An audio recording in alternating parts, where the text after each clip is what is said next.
The Jake Asman Show will begin shortly. Thanks to all these great Patreon members who help support the show. Get your super chats ready. Jake will be here in just a moment. If you love the New York Jets, this is the place to be.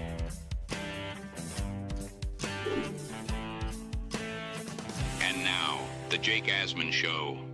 Today, we're breaking down the expectations for each of the rookies the New York Jets drafted and the latest with the Jets meeting with Russell Wilson. A lot to talk about. Omari Brown's going to join me. It's the Jake Asman Show. Let's hit it and get it started. We sitting in here, we excited as hell.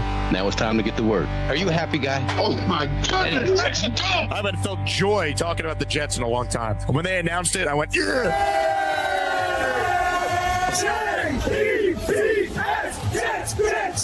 Let's go! A new chapter for the Jets has started. Aaron Glenn and Darren Muji are tasked with shaping the future of this franchise. Will they be the ones to finally get it right? We will be here for every step of the journey on the Jake Asman Show, breaking down all the storylines, every game, and everything in between. Please subscribe and hit the like button below. Super chats, baby. Cut the line. The Jake Asman Show starts right now.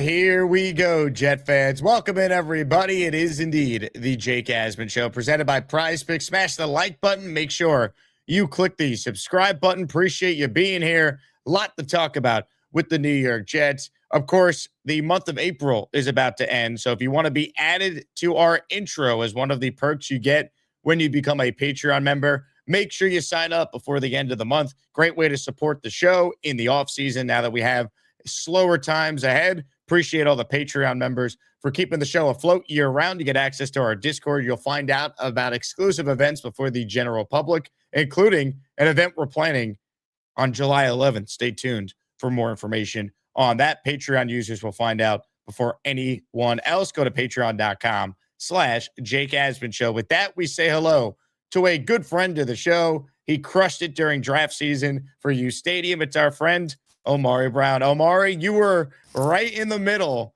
of the Bailey brother headquarters for this draft last Thursday. How do you feel? What are your thoughts on how it all went down? Listen, man, I'm happy to make it out alive, man. The Bailey brother army was in full force, led by their fearless leader and confidant Frankie V. It was good, Jake. It was good, man. It was really good to get out and meet some of the people, some of the names behind the avatars and all the funny jokes. So U Stadium put on a great event for Jets fans. Fireman Ed was there, fired up. We'll get to that. Braylon Edwards was there. Kerry Rhodes was there. And again, the Bailey Bros, they won. They won the battle, Jake. But again, it's going to be a long war because guess what? Arbel Reese is going to be in the same building. So we're always going to be constantly putting those two against each other for as long as we go along. But it was a great draft cycle, man. It was phenomenal. And I've already said this, and I want to thank you again, man. Thank you for, putting me on the show and being a part of the Asmaniacs. Has been a fun ride. I'm glad that we get to keep it going.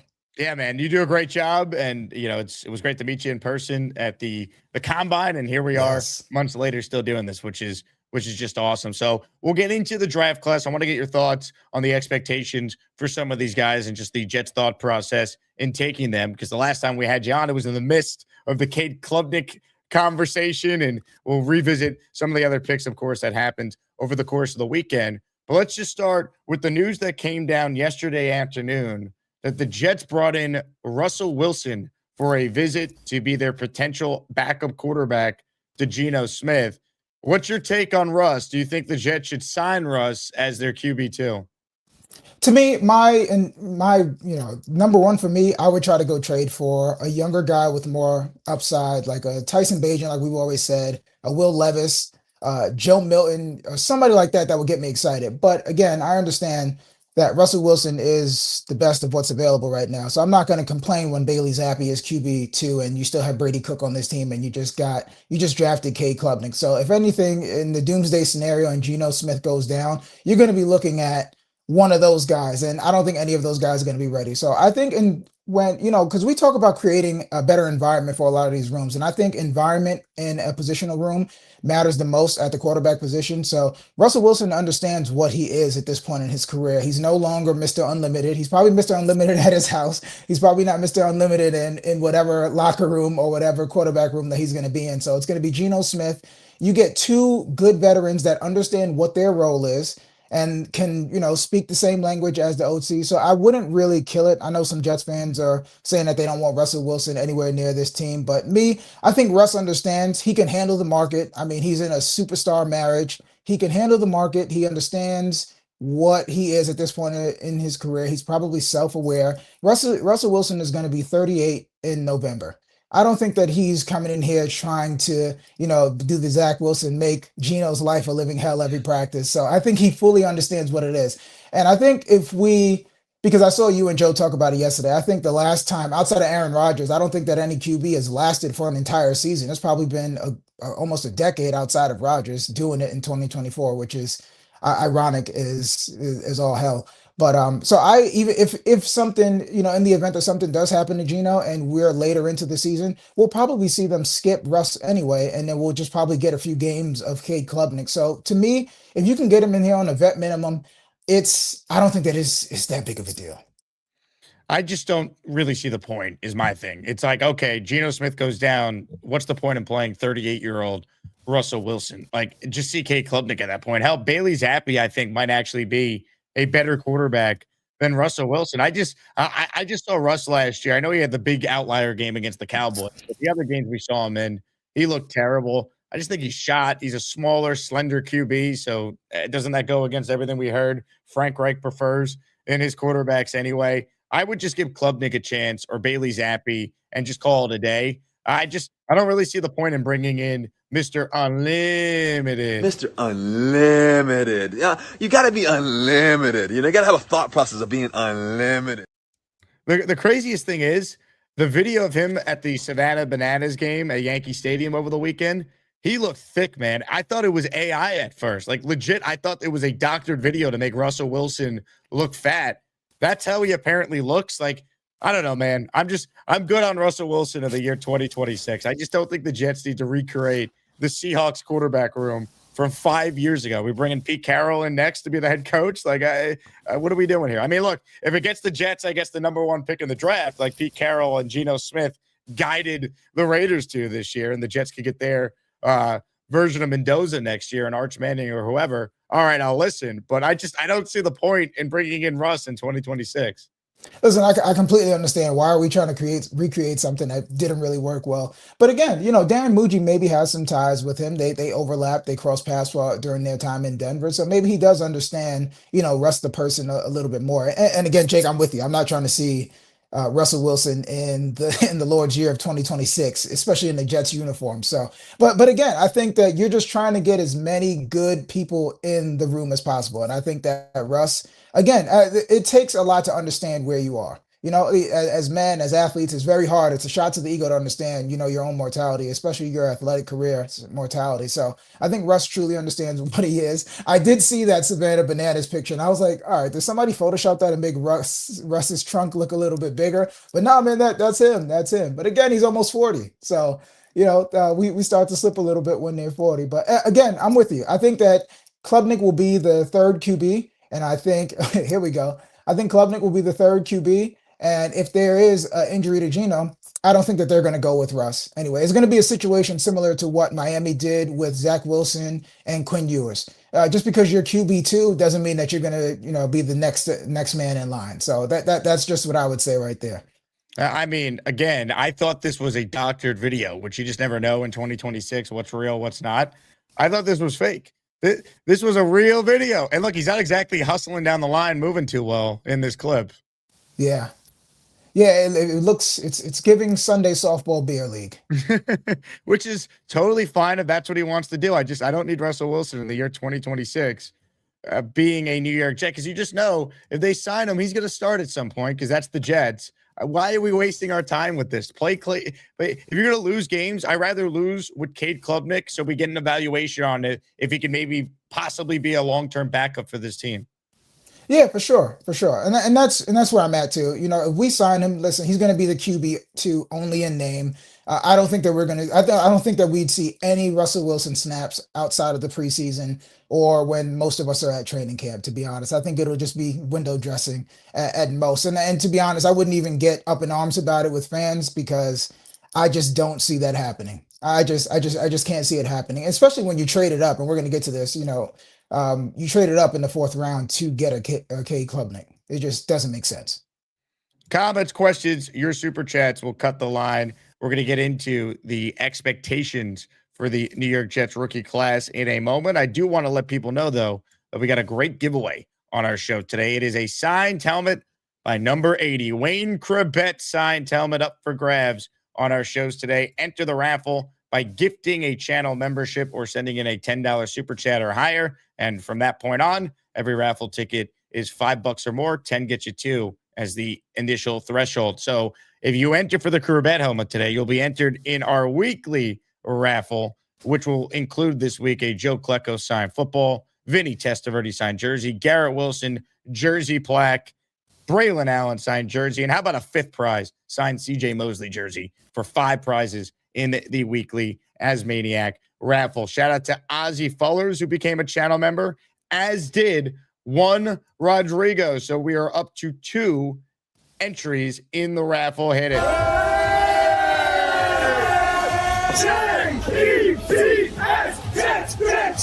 Let's go. Keep them coming throughout the show. Appreciate everyone who supports us day in, day out. The big fella checking in. Great performance by the big fella yesterday in Asmaniac Madness. He left it all out there, but it was Chef Kevin coming up with the win. And Chef Kevin will play in the championship game for Asmaniac Madness on Friday. He'll take on the winner of Charles Gorman or Gary 3D Boxing. And that matchup will get underway this afternoon for those of you who have been following Asmaniac Madness. As far as the big fella comment here, he goes, Russell Wilson's trips to the Chinese buffet are unlimited. Mr. Unlimited. Yeah, you got to be unlimited. You know, you got to have a thought process of being unlimited. All right. Yeah, I'm out on Russell Wilson, but I digress. Omari, let's talk about this draft class now. I know you and I were part of the Arvell Army contingent of the fan base, but I think you and I both agreed David Bailey's not a bad prospect. He could do a lot of really, really good things. So now that he's actually a Jet, break down what you are expecting from the number 2 pick in the draft in his first season. I'm expecting day one pass rush juice off that edge from David Bailey. Even if he doesn't get the sack, I think that he's going to be stressing the tackles vertically. I think he's going to be able to collapse the pocket. And I think he's going to be he's going to win a lot on the inside because these tackles are going to be cheating to try to beat him to the apex of the arc. All right. David Bailey is a legitimate pass rusher. And I know a lot of people thought because I had a preference to Arvell Reese that I did not like David Bailey. That just wasn't the case. I just saw the vision with Reese, but I also see the vision with David Bailey.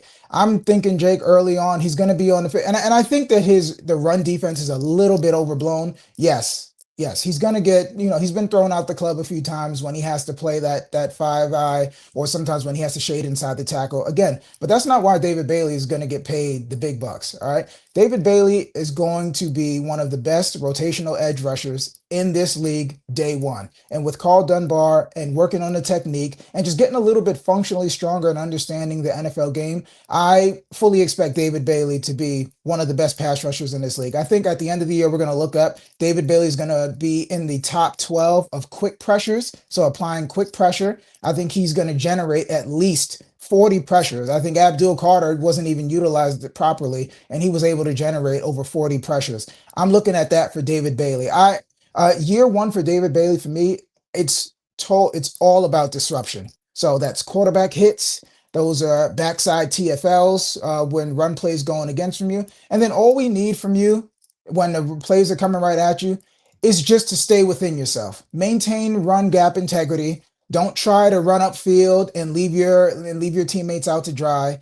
And listen, whenever we get in third and long, let's go. Pin your ears back and let's go. I think David Bailey, just in terms of the pass rush, it can get a little repetitive with some of the moves. He has quick hands and he does a lot of hand fighting, and I think he relies on his speed and the rip a little bit too much. I think he needs to work on he needs to work on having a secondary move. You can't always go to that because when I was watching the film on him, he struggled a lot with the athletic tackles that are able to mirror him. So the Max Ihenachers, the Spencer Fanos, even though I felt that he won the Fano battle, but the Caleb Lemieux, who he's going to go against because that was the Patriots' first round pick. So I think he's going to have to work more variety of his moves. He's not going to be able to run past everyone, Jake.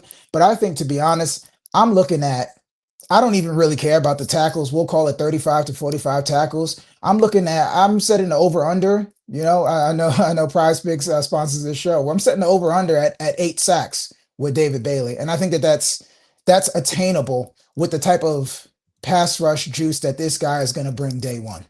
I'll tell you what, you are a true professional, Omari, because we are sponsored by Prize Picks. Play $5 and get $50 instantly in lineups when you use the promo code HMA. I put this together and I wanted to get David Bailey involved to get your thoughts. So Prize Picks has his sack number at 6.75, which is not actually possible if you think about it. You can only have a half a sack, but either way, you think David Bailey could get at least 8 sacks. So you'd go over on that number there. You'd take David Bailey to have more than 6.5 sacks. The other names on that list, let's focus in on the one at the bottom there, Arvell Reese, because that was the big topic of conversation that we were debating with David Bailey. Will Reese have more than 2.5 sacks or less in his rookie season? Well, listen, if they utilize him properly and John Harbaugh, and there's a whole different host of coaches and regime in there. Well, coaching, I know some of the regime is left over, Joe Shane. But yes, I think Arvell Reese could easily get 4 sacks just off delayed blitzes and pressures and spying the QB. So, yeah, I'm crushing the over on both of those guys. David Bailey's going to be playing at minimum 75% of the time. I think that, I think Aaron Glenn is doing his best to recreate what he saw happen in front with his own eyes in Detroit. So he's got his Penei Sewell and Armand Memble, and I'm not calling Memble Penei Sewell. He has a long way to go for that. He now has his Aiden Hutchinson, number 2 overall edge rusher. Yeah, and he has his tight end. We're going to get into that. And then he has somebody who's a spitting image of him, who Daniel Jeremiah said that his comp is Aaron Glenn. So Aaron Glenn is really building his defense, and he's not going to have any excuses. So listen, if David Bailey plays 75% of his snaps and has less than 8 sacks and a lack of production, I might debate Frankie V on here. Shout out to Prize Picks. Make your own picks with some NFL futures that are available. Just download the app, use the code HMA, and if you really want to support the show, click the link in the description and then download the app by clicking my custom link in every Jake Asman Show video. All right, we're going to keep going through the expectations for the rookies. Again, Super Chats will cut the line if anyone has a comment or a question they want us to react to in real time. This next prospect we're going to break down was a surprise for many. Kenyon Sadiq to the Jets at pick 16. Look, he's clearly a physical specimen, Omari. I know you did extensive breakdowns on his game. What are the expectations for Sadiq in this offense in year one? I think, well, we need to look at the pick because I know a lot of people were kind of thrown off because there was no inclination that the Jets were going to go tight end. They just drafted Mason Taylor at 42 the year before. And most of us feel that Mason Taylor has an incomplete because of the dysfunction that we had at the quarterback position. So, Jake, you and I, we talked about this. I said that I want weapons and I wasn't going to discriminate. So I'm going to stand firm in that. Kenyon Sadiq is an offensive weapon. You can line them up. You can split them out wide at X or Z if you need to, just to try to recreate the matchups. You could flex him out from the H-back position, motion him out, try to use it as an indicator on the offense to determine whether you're in zone or in man. Again, you're hoping that you can take that linebacker that's going to be covering him, flex him out wide, and then that's a traditional mismatch right there. You can line him up in line. I think that the blocking and the people that feel that his blocking is a negative just haven't really watched enough film. He's a willing blocker. He's a strong dude. And he's always finishing his blocks as well, too. And he's a willing blocker. And I think sometimes being a willing blocker is the most important thing at all. Because, Jake, we know tight ends, especially these hybrid tight ends, they don't really want to get their hands dirty. Kenyon Sadiq gets his hands dirty. There's a clip up, and I'll post it later, of Kenyon Sadiq finishing all of his blocks. So I think we should focus on Kenyon Sadiq being a weapon. So lining him up in the slot, it should just be about finding matchups, getting the ball in his hands quickly, and then letting him do what he does, which is being an absolute physical freak. I mean, 6'3", 250, runs a 4.3, jumps 40 inches, and wants to finish blocks and can catch. Now, listen, his routes aren't going to be, he's not going to be Travis Kelce year one, but I mean, listen, people are comping him to Vernon Davis, and that's just tremendous for me. The Jets haven't had this type of threat at tight end since maybe Dustin Keller. That's who Sadiq Yeah, kind of reminds me of when I've yeah. watched a lot of his film. Yeah, yeah, and I think that he's already a better blocker than Dustin Keller as well too, because we wouldn't confuse Dustin Keller with a blocker. Dustin would get in the way. Kenyon Sadiq is a physical blocker, and he finishes as well too. And then we're also going to get to run a lot of 12 personnel. So for Sadiq, I'm looking at we could see 40 to 50 catches, 400 to 500 yards. And the red zone is really where things are going to really get exciting because you have all of these guys that can find soft spots in zone and create mismatches. You got Mason Taylor who does good work in the red zone. You got Kenyon Sadiq. And now listen, you already got Garrett Wilson. So now you're going to be able to run there's going to be some variety to the offense. How long has it been just the Breece Hall and Garrett Wilson show? And I think that because we're going to have people that can take some of the attention off of those guys, now we're going to see their games flourish a little bit more. So, not I was shocked. I was shocked at this pick. I thought the pick was going to be Mekhi Lemon or Omar Cooper Jr. at 16, which I didn't love. Omar Cooper was my wide receiver number 5. I just didn't love the value at 16. So for the Jets to get an offensive weapon for the eventual young QB, I think that this was a tremendous value pick. So Kenyon Sadiq on PrizePicks right now, he's projected to have 449 and a half receiving yards and 3.5 receiving touchdowns. Would you go more or less on those numbers?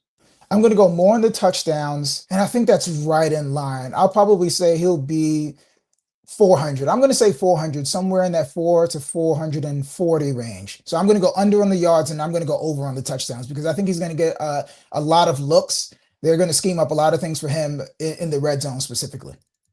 Yeah, I just don't kind of know what to expect from a yards perspective because it's crazy to say this about the Jets, there are seemingly a decent amount of mouths to feed. Now, unlike some in the media space, I'm not going to say this is now a problem because it is not, but it does obviously make Frank Reich's job very intriguing. He's got a lot of different ways he could go about designing the offense here. It wouldn't shock me if Sadiq had more than 450 receiving yards. I do think he's going to be a weapon in the red zone for this team. So I actually would play the more on touchdowns as well.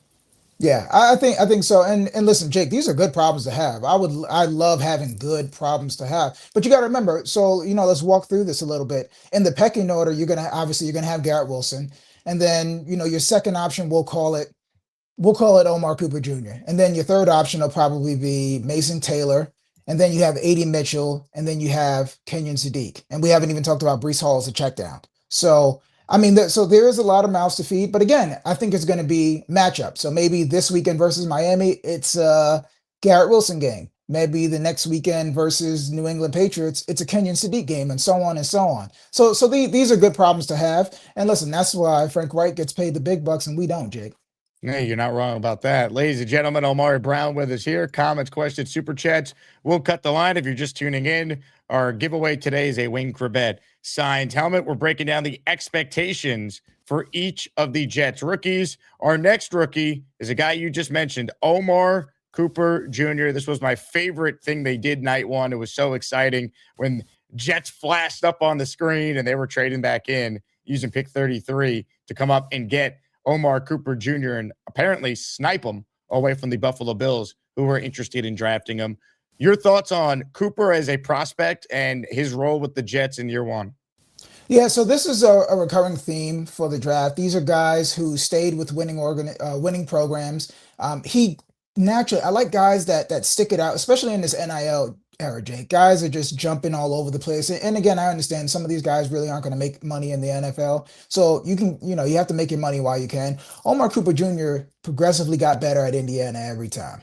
He waited his turn, he got better, took a little bit more bite of the apple every year. And then we saw that finished product and it all come together with a national championship at Indiana University. And I love his story. The thing I liked about Omar Cooper is that he can line out. Everybody's calling him a slot, but he can win on the outside as well too. He's not going to be your traditional X. He's more of a Z hybrid. And that plays because what were we talking about? I wasn't really concerned with body types in terms of finding a complement to Garrett Wilson. I just wanted somebody to put fear in the defense so you can take the attention and take the load off of Garrett. And that's exactly what Omar Cooper Jr. does. You know, my favorite stat about Omar Cooper Jr., Jake? He has a forced missed tackle rate of almost 40%. That is Wow. insane.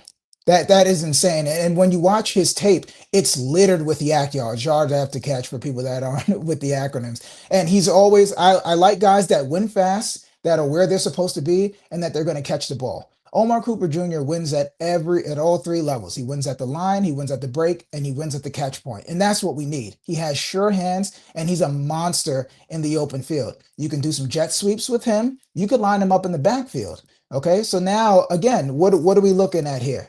Some variance to the offense and versatility. Omar Cooper Jr. was a great pick. And just like you said, to go from 33 to 30, they only gave up pick 179, which was a fifth rounder. That's one great thing right there. Another nugget, we sniped the Bills. We'll take that all day, every day. And then we were able to get that fifth year option. So, which is crucial.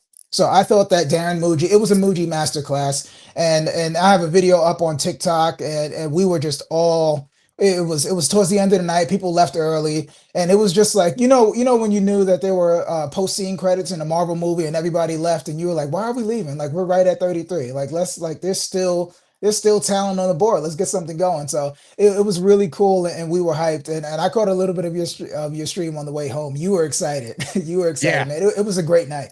This was to me the best moment of the draft, because it's not that I was anti Kenyon Sadiq. I don't trust the Jets to be able to like fully unlock him, at least in year one with this coaching staff on the hot seat. But now I feel way better about the Sadiq pick because they got another weapon. And I know they could have just waited at 33 and maybe they would have taken a receiver at 33 and we'd try and sell ourselves on that. But as a fan, this is not as an analyst, this is the fan perspective. The Jets getting another wide receiver in round one, and we don't have to deal with the wide receiver in the second round curse.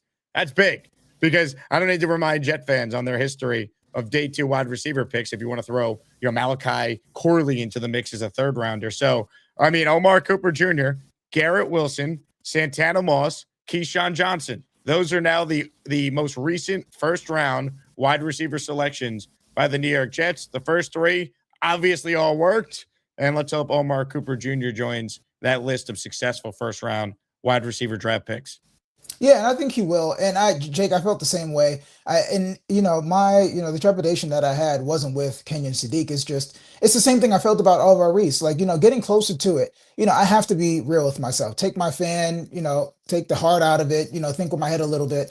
The probability of Alvar Reese becoming what you and I thought that he could become is significantly lower with the Jets than it would be with another organization. And that just is what it is. And I think that we're going to feel that way until we're proven otherwise. So the same thing with Kenyon Sadiq. It's like, man, I love the player, but do we have the creativity to truly unlock this potential? And then with Omar Cooper Jr., I felt a little bit better because I'm like, okay, now I know exactly what Omar Cooper is going to be able to do. At minimum, he's going to line up across from Garrett Wilson or line up in the slot and create some mismatches and be a run after catch monster. So I thought it was a phenomenal trade. And I couldn't even sleep until 3 a.m. I was just pumped. I was pumped up. So I'm right there with you, Jake. It was a great time. And I see some people knocking it. And it's just like, guys, we don't have to, being a Jets fan is not, misery isn't a prerequisite to being a Jets fan. It's okay to be hyped. And we know that this is our Super Bowl, and, the win, what really counts is the fall time. But don't rob yourself of, the present joy just because you want to be doom and gloom. It's okay to be happy. I mean, look, if you're still following the Jets at this point, you're a diehard, so you deserve Absolutely. to have some semblance of hope. And I think it is legitimate hope, because even if it doesn't work out this year, they're set up, and we've said this in the past, but we know why it didn't work. They missed on quarterback, but they're set up to put that quarterback, whoever it might be in 27, in the best possible situation. And a guy like Cooper and Sadiq, with the existing weapons they have the makings of a real offense in 2026 if they could protect Geno Smith. And Geno Smith just isn't washed, which I don't think he's maybe what he once was, but I don't think he's going to be terrible if he's protected. I think Geno Smith is still a competent starter in this league under the right set of circumstances. I think if you give Geno enough time and he gets rid of the ball quickly, I think that that's a recipe for success because all these guys they win quickly and then they run after the catch monsters. We don't want Geno sitting back there for 4 or 5 seconds trying to throw the ball up and just throw the ball up for grabs. We want you to play on schedule, play on time, get the ball out to your playmakers, and let's just move the chains. And that's what those offensive moves did at 16 and 30. So I'm right there with you, Jake. Geno Smith is back. Omari Brown is also back on our show today. Hit the like button if you're just tuning in. Make sure you are subscribed to our channel. We're going to get to D'Angelo Ponds in a moment. I also put the call-in link. We'll do some calls with Omari Brown. For those of you out there who want in on the conversation, you could join our show. Reminder, this show is always available in audio form on Apple or Spotify. Just search Jake Asman Show, and you can listen back to anything that you might have missed. Check it out. If you ever can't get the show live every day at 10 a.m. or 4 p.m. Eastern right here on YouTube. We're going through each rookie, which means we're now headed into day 2 of the draft. Jets only had 1 pick. They traded down, and then they took D'Angelo Ponds, the corner from Indiana. So Cooper and Ponds matched up at Indiana practice for years. They get to do it now with the New York Jets professionally. Your thoughts on the Ponds pick? I was always a huge fan of the player, and I'm very excited to see what they can now do with him. So, Jay, getting into this, right? This is the first, this is my first draft cycle where I'm doing this, as a professional and I'm putting my work out there. So I try to be objective as I possibly can, but I absolutely love D'Angelo Ponds. I love his demeanor. I love his attitude. I love his style of play. And he's one of those players where it's like, okay, you got to calm down because there's 250 some odd people that get drafted. So the odds of him ending up on your team, let's just slow it down a little bit, buddy. So when we made the pick, I was just as happy as Aaron Glenn. And it's funny enough because Daniel Jeremiah, his comp for D'Angelo Ponds is Aaron Glenn. So you talk about it. Listen, I understand his physical limitations. He's 5'9" on a good day.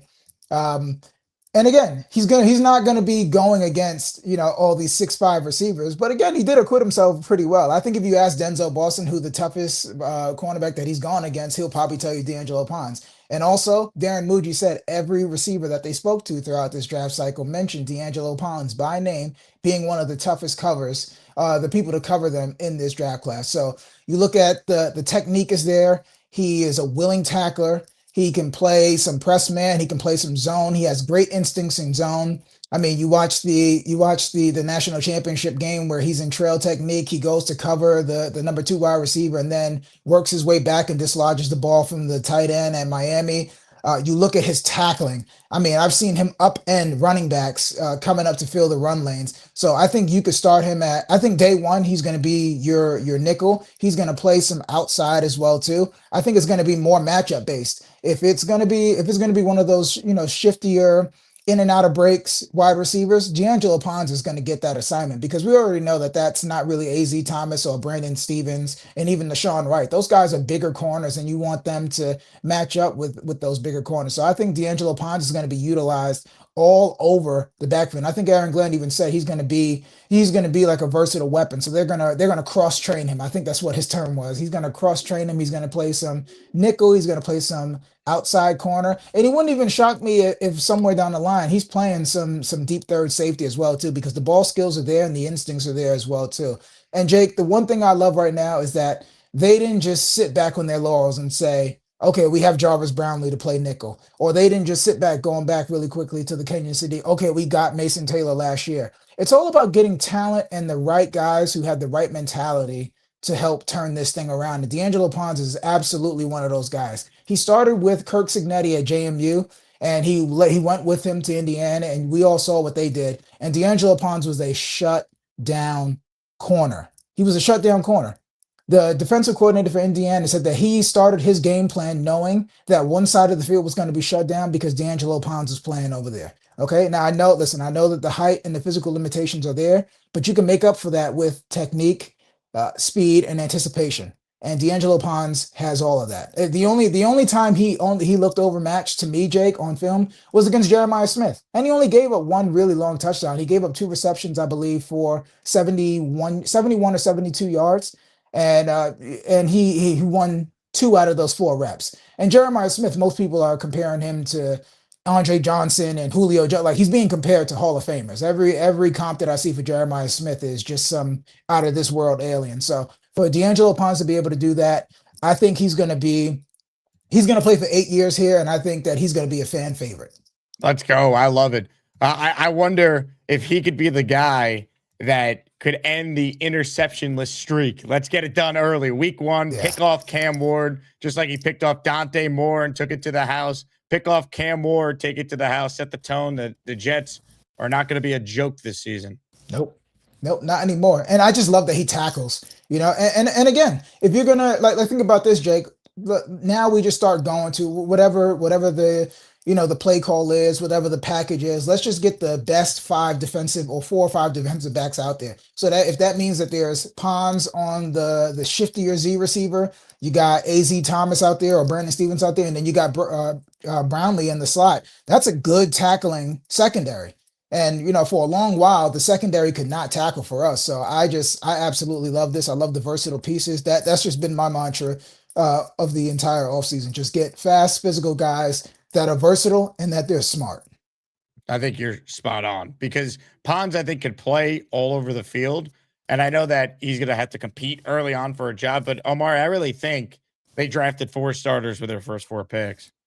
Yeah, and leading into this, Jake, what do we say? Unless you trade up, we need 4 day 1 contributors. Day 3, we'll start building out some depth, and I think they did that with some of the guys. But you need 4 day 1 contributors.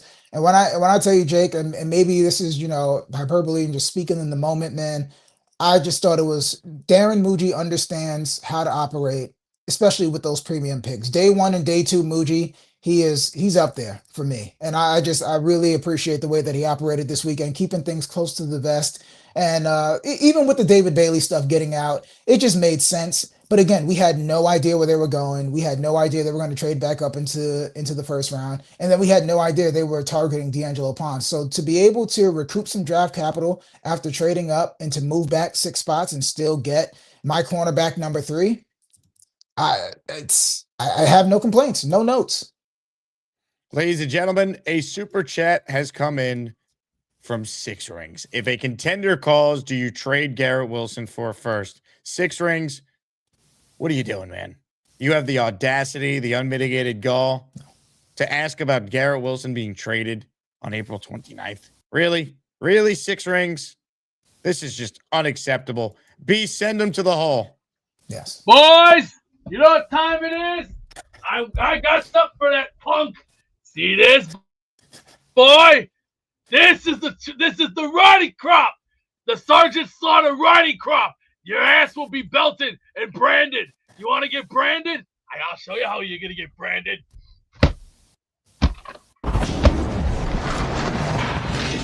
Now look what you've done, 6 Rings. You fake Pats fraud. No more protection from the Asmaniacs. Had to cut you off and cast you out with the Sodomites. Some time in here will make you feel like you've been run over by the lane train. You understand me? You catch my drift? Give them another 24 hours to think about it. Come on now. Asking about the Patriot or asking about the Jets trading Garrett. I mean, look, they're not going to trade Garrett. The bare minimum you would ever get for Garrett Wilson, where you'd at least entertain it, is at least 2 first-round picks. Look what Sauce Gardner went for. Yeah, I'm not entertaining that at all. Garrett Wilson is exactly who you want. I actually want to bring this up too, and I saw multiple people saying this. I want them to turn it around just so Garrett can showcase what his skills on the biggest stage. He is bought in. I mean, he welcomed the 3 first-round picks after they made the selections. He always says the right things, even when he's frustrated and that he's emotional after the games. I think that Garrett Wilson is, I talk a lot about that solid cores mentality, and I never had any issues with Garrett Wilson at all. He's somebody that you want the Jets to turn it around for. And I'm not even going to entertain that. I'm not entertaining any Garrett Wilson trade unless he comes to the Jets and say, hey, listen, we tried. I really would like an opportunity to win. But other than that, I would like to keep Garrett Wilson here for as long as he wants to be here. Oh, man. He needs to have the Mike Evans career arc where Evans stuck it out long enough in Tampa to finally be a part of a championship team. Absolutely. Absolutely. I would love for Garrett Wilson to be a lifer. And I think he wants to be a lifer as well, too. And I truly hope that we can start to figure this thing out for his sake. Comments, questions, super chats. They cut the line. We're breaking down the expectations for each rookie. Let's now get to day 3 of the draft. And the Jets at pick 103 drafted Darrell Jackson Jr., defensive tackle from Florida State. Omari, what can you tell us about him and the expectations you have for him in year 1? So Darrell Jackson Jr., he was the number 10 tackle on my defensive tackle on my board. He's going to be a power traits guy. Listen, he's 6'6". Yeah, he's 6'6". He's over 300 pounds. He's explosive. Doesn't have much wiggle. Okay, so if you're looking for, a Quinnen Williams, or if you're looking for an Ed Oliver, this isn't the guy. He's going to be the guy that he's going to two gap. He's going to jack his man up. He's going to extend those long arms, and he's going to drive and collapse the pocket. He's going to be physical in the run game. But if you're looking for Darrell Jackson Jr. to be an explosive, rush up the field, pass rush, disruptor, that's not his game. I think that we need to set our expectations realistically. The Jets got jumped for Deion Walker, who went to the Bills, oddly enough, last year. And I think that they're trying to replicate that. They don't have that as well. So he's going to be backing up David Onyemata, who's going to be playing that role as well, too. And this is what I like, Jay. We talked about creating a talent funnel and building out a room where a veteran, you can kind of see the person that's ahead of you doing the role that you're ultimately going to do. And I think that this is one of those picks where you're like, hey, Carl Dunbar, because listen, everybody in this fan base believes in Carl Dunbar. Leger Douzable said that Carl Dunbar was one of the best coaches that he's ever had. So this is a huge ball of clay that Carl Dunbar gets to work with. And I think we could see, realistically, if we're talking about projections for the first year, Darrell Jackson plays, we'll say 40 to 50% of the snaps. Maybe we'll go with 40. He's making a few splash plays here and there. He'll come along as the year goes along. And then next thing you know, he's in a little bit more. David Onyemata doesn't play 70% of the snaps. He's playing 65, then 60. And then ultimately they're sharing time because Darrell Jackson is understanding the nuances of the position and his role. So I think that this was if you're going to take a swing on some upside and some traits, and then hopefully you can coach him up, get him in the building and coach him up. I think this is a good solid pick for day 3, 103. Now again, I don't we're bigging these guys up because they're going to be Jets, and we're happy that they're going to be here. There's a couple different places that I thought that they could have gone with different players. But again, I'm not gonna get upset at this. I think Darrell Jackson is gonna be a good rotational piece. And the fact that they weren't throwing away day 3 is because we all hated what they did on day 3 last year. So I thought that this was a good start. Look, I was a little surprised, I guess, at the pick because it felt like there were some good interior offensive linemen that were still on the board. But the more I watch Jackson, the more I understand. And as Rich Cimini put it on my Jets Collective podcast, I host with him and BT yesterday. To me, this is like a pick for the future because you look at the upcoming free agent situation for the Jets defensive line. They're going to have some guys that are up for new deals, guys who might not be here. And if Jackson could be, a nice rotational piece, possibly in year 1, maybe he's inactive for part of the year and gets a chance as the year goes on, then all of a sudden you maybe have something there because he does have the traits to be, maybe a long-term, starter in this league if you're playing this 3-4 defense. Yeah, absolutely. And then you could try to find some parallels as well too. He has a similar frame to DJ Reader, and Aaron Glenn had DJ Reader in Detroit, and Aaron Glenn worked with David Onyemata in New Orleans. So he does spit that. And who else better to learn from than somebody who does it at an extremely high level still in David Onyemata. And like you said, Jake, the D tackles are Harrison Phillips, David Onyemata, Jawan Briggs, and now Darrell Jackson. And then we can't forget about Mozzie Smith, but how do we even think that we're going to even see Mozzie Smith? So again, you have to start building that funnel so you don't have to go out and spend a bunch of money next year in free agency, even though the Jets will have that. It's good to have somebody in-house and already understands the language. So when you start to bring new people in, he can kind of echo that sentiment and be another voice for the coaching staff as well, too. All right, here we go. The pick that sent shockwaves through the Jet fan base. In fact, of all these shorts that we posted over the weekend, the one with 24,000 views is me reacting to the Cade Klubnik selection. So he might be a day 3 quarterback, but fans are certainly interested. What are the expectations for Cade in year 1? I think, first of all, let me preface this with saying I think that I crushed him a little bit too. And I wasn't even crushing Cade, the player. It was just me just trying to understand what the philosophy was. Because just like you said, Jake, Connor Lew was still on the board, Sam Hecht was still on the board. And I think that just the same thing that we just talked about and talked up with Darryl Jackson, getting a younger guy that can challenge for a starting spot, I think that that's invaluable. Especially because if you're going to bring in a young QB next year, then he can already the centers, I don't want them learning together. But listen, let's talk about Cade Klubnik, all right? He was a five-star recruit coming out. He chose Clemson. A ton of schools wanted him. And if you look at the 2024 tape, he does some really good things. He's really good with the RPOs. He's a mobile quarterback. His arm isn't gonna impress you. We're not gonna confuse him for Caleb Williams or even a Cam Ward. The arm talent isn't that, but he does throw with anticipation and he does throw with good touch. Jake, that 2025 Clemson tape, if you think about it, they should have had a top 10 pick in Peter Woods. They should have had a top 25 pick in TJ Parker. And they should have had a top, we'll call it a top 60, a top, 2-round pick at quarterback in Cade Klubnik. I have no idea what happened to that offense. I'm watching plays where it's complete jailbreaks and Cade is running for his life. So I would think that I would kind of scrap some of the 2025 tape and really focus on all the good things that he did in 2024. And listen, if I killed the pick in the moment, but if you can get serviceable backup play for 4 years, that's worth the 110th pick overall. So I think you get Cade Klubnik into the building. He learns the system. If anything happens to Geno Smith, you can start Cade for 2 or 3 games to see what we have. And again, it's not going to stop you from picking your QB early next year. So again, I can't talk out of both sides. I can't say like, hey, you have to take a swing every year with the QB that you really love and then be mad that you moved up in the 4th round to take Cade Klubnik, especially if you got intel that he was going to get picked by some other team. So listen, you identify your guy, you get your guy. We brought Frank Reich here. It would do us a disservice to bring Frank Reich in here and then not get the players that he wants. So again, I'm not going to crush this pick. The Cade Klubnik pick isn't going to make or break the 2026 draft if we're being real. So Listen, yeah, we're glad Cade Klubnik is in, and then we're all going to be what a chub for club, right? We're chubbing for club, man. Look, I didn't love trading up for him, but I'm not losing sleep over it. As anyone who's listened to the show knows, I've said ad nauseum since they made the pick. I do think he's going to get a chance to play at some point, and I hope when that opportunity happens, the Jets offensive line can protect him a lot better than they did at Clemson. Watch this rep here. Watch 71. Couldn't play dead in a B-rated Western. I mean, my God, what are we doing here? And there's a lot of that on the film, man. It's just, some of it is just unwatchable, to be honest with you, Jake. And like I said, I think they fumbled a ton of talent. Clemson still gets 5-star talent.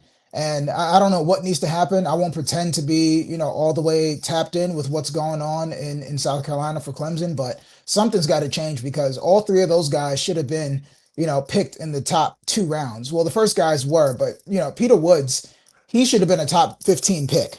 So I'm not sure what's going on at Clemson, but something's got to change because there's a lot of bad tape out there. How many starts does Cade Klubnik make in year 1?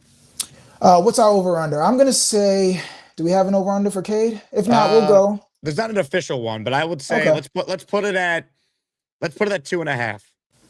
I'm gonna go 2. I'm gonna go right at 2. Because if things are going well, he might get a start. And if things are going incredibly bad, he's definitely going to get those 2 starts at the end of the year just to see what we have. So I'm going to put it right at 2. Look, I think the Jets are going to probably fall out of it by the time we get to mid to late December, and that probably sets it up to have Klubnik play the stretch. I mean, he could play earlier if they're really bad, but we'll see. I mean, so much of this depends. Do they add Russ? Do they add Tyrod? Do they bring Cooper Rush in? Like who's actually the number 2 when push comes to shove? Because then you'll get a better idea. Yeah. I think it's going to be because Brady Cook got 4 starts. 4 starts, appeared in 5 games? In 5 games. So yeah. I'm going to stick to the 2, Jake, but I think you might be right. If this thing really goes the way only the Jets fans know that it can go, we might be looking at a full quarter of season of starts for Cade Klubnik. Comments, questions, super chats, cut the line. Reminder, giveaway today, big time giveaway. Wayne Chrebet signed helmet. In fact, I'm holding it in my hand right here. You can see it for yourself. Wayne Chrebet signed helmet, authenticated by Beckett memorabilia up for grabs at the end of our shows today. So make sure you enter for your chance to win. Spencer Green with a super chat here. He says, I get 2027 projections, but Omari, do you think there's a QB that will surprise us and move up the board? Maybe like a sleeper that nobody sees currently. Let's see. I'm gonna go with. I'm a huge Drew Mestermaker fan. So the quarterback from University of North Texas, I know that he isn't a sleeper anymore. So he just transferred with his coach to Oklahoma State. So now he's going to be able to play in the Big 12 or Power 5 conference. So I think the world is about to be on board with Drew Mestermaker. A sleeper, I would say Josh Hoover, Indiana, transfer from he's transferring into Indiana. He is, just because I think that they just have a tremendous system. You look at Curtis Rourke, what he did, and then you look at what Fernando Mendoza was able to do, and now Josh Hoover, the TCU transfer, he's going to be there. So I would look at Drew Mestermaker, Josh Hoover, and then I'm going to throw a sleeper in there, Jaden Craig. He actually transferred out of Harvard. So for you to go to an Ivy League school and then be able to get a transfer, Jaden Craig is definitely going to be a lot of I think he's gonna impress a lot of people. So hold on, where did he transfer to? So he transferred into TCU. Yeah. So Hoover transferred out of TCU. Jaden Craig transferred into TCU. So those would be three names that I would pay attention to. And then we already know of the usual suspects. You got the Arch Manning, you got the Dante Moore, you got the Julian Sands, and now, and we'll probably talk about this a little bit too. The Brennan Sorsby and the Sam Levitt. There's going to be Darian Mensah down in Miami who transferred from Duke. So there's going to be a lot. There's a lot of QBs that have the potential to do what Fernando Mendoza did. You got Lenore Sellers that unfortunately went back to South Carolina. You got DJ Lagway transferred from Florida. Now he's going to be at Baylor. So it is. Listen, Jake, we're going to be busy. It's going to be a busy fall with the Jets and with tracking all of these QBs. So I'm excited. It's all happening, baby. It never ends with the New York Jets. Hojo MVP is the latest Asmaniac to enter the raffle. Hojo in for one. It's up to you, New York, New York. Hojo, thank you very much. You are the latest to be eligible for the Corbett helmet today and our weekly prizes next week as well. All right, couple rookies left, Omari, and then we'll hit on some other topics. One that you already alluded to that I'm very curious to get your take on. How about the final two picks by the Jets? Inez Cooper, guard from Miami, 6th round pick. Expectations for him in year one? All right, expectations for him is just to pick up the system, make sure that, work on your deficiencies. So I would say, lateral movement. I think smaller, more agile DTs give him some issues with the slanting, but he's one of those guys that he's nasty. He's a mauler. He finishes blocks. I mean, there's a nice highlight reel of Inez Cooper really just burying some DBs out on screens. He had over 1,500 snaps career-wise, so he's durable. And Jake, in 550 pass snaps last year, he only allowed 1 sack and 1 pressure. So that is music to my ears. And I believe he's going to, even though he played right guard mostly, I think he's going to play left guard because I think the Jets like the synergy that Membu and Joe Tippmann built. And I think going forward, Joe Tippmann is going to be a guard. Anyway, he was a top 12 guard in the league last year, and I think that that's valuable. And I think he's going to get an extension. Is probably going to be at a guard number. You look at Olu Fashanu, he's more of a finesse-based, and this isn't a slight, he's more of a finesse-based left tackle. So we need a guard to complement him and really be a road grader. So I think by year two, I would say year two, he's challenging for a spot. Year one, I'm not really sure that he's going to have an opportunity unless there's an injury to Dylan Parham. They paid Parham to come in here and be either the starter at guard or center. I mean, in a perfect world, I would love that Inez Cooper pushes Dylan Parham. He gets that starting job at left guard, and then we have a battle at center between Parham and Myers. But realistically, I think that he's going to be depth. So again, this made me feel a bit better about the Klubnik trade up because now you were able to get some interior O-line talent that you could really develop and foster. Look, I really think that you look at what Cooper could bring. Like, to me, there's no reason why he can't be, a long-term depth player added to the line. He's got the size. He's huge. I think he moves a lot better than people realize. You watch him, and then you read some of the evaluations from, the Beast and Connor Rogers. The fact that this guy was there in the 6th round, I think they got really good value with this pick. Yeah, I think so as well too. And again, he was there. He's a winner. Somebody posted, the records of the teams of the players that we picked. So if you look at David Bailey, they were in the college football player. If you look at Oregon, I mean, they were in national championship contention. You look at Cooper and Pons, they won the Natty. You look at Cooper Jr. and then you look at Cooper, they lost in the Natty. They were 13-3. And you look at all of these programs, they're programs that had to be rebuilt, in the image of the new coach that came in. And these were the guys that ushered in the change. And I mean, you look at Miami, 3 years ago, I think I think they won, they weren't even bowl eligible. And then last year they take the step with Cam Ward. And then this year they're challenging for the Natty. And I just think those that's the right mentality. That's the fabric of the man that you want to fill out your locker room. So, I mean, oh yeah, you have it right here. yeah, just look at him as as just a force here. I mean, massive frame, road grader in the run game, could reset, re-anchor, and pass protection. Only allowed 12 pressures the entire college season. That includes the playoff games. Scouts rave about the pop in his hands. Great durability, over 3,000 snaps in college, 78.9 pass block grade from PFF this past year. Look, he's not overly athletic. He's basically just a straight guard. He's almost only played right guard, but this feels like a worthwhile swing in the sixth round to me.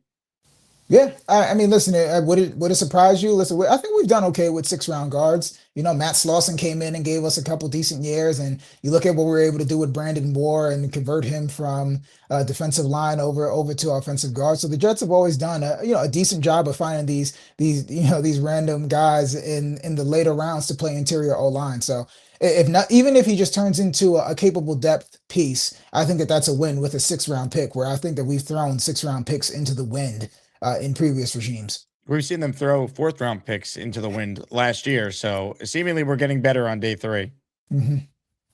All right. The last name here. Look, I didn't know much about him, but I just saw the name VJ Payne, and I'm like, okay, I'm in. If you're going to be a safety in the NFL, having the last name Payne, that works. Your thoughts on Payne? And everything I read is that this guy was supposed to go in the 4th round. I don't know why he's there in the 7th round. I guess teams just don't value safeties. Rich Samini says he's big, so he did miss some tackles. But again, I feel like in the 7th round, you're looking for traits, and this guy is someone that really does intrigue me. He is twitched up, Jake, and I think that I'm gonna be a little bit. I'm gonna lose objectivity right now because I got an opportunity to speak with VJ Payne at the combine, and I posted it on my page.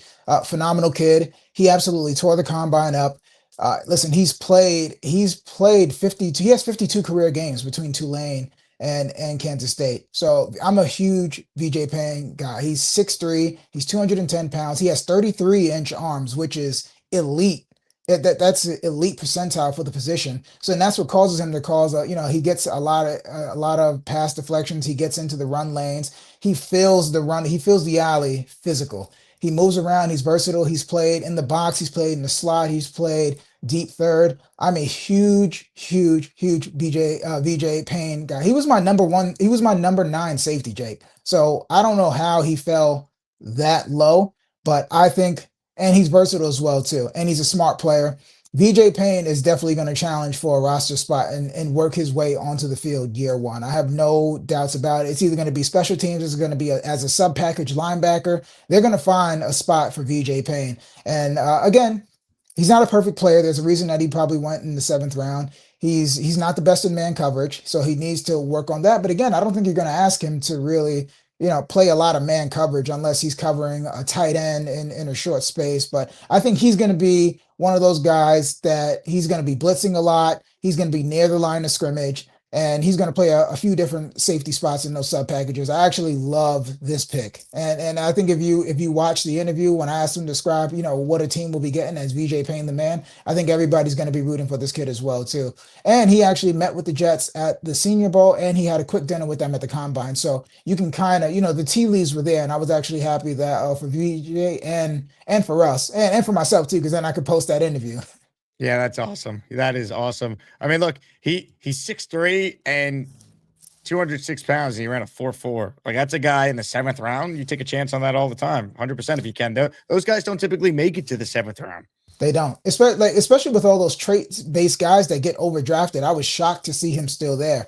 I was live streaming one day, before the pick came in, and I was just excited. So, and again, I posted his combine workout too. For a 6'3", 205 guy, he has quick feet. He ran a 4.4.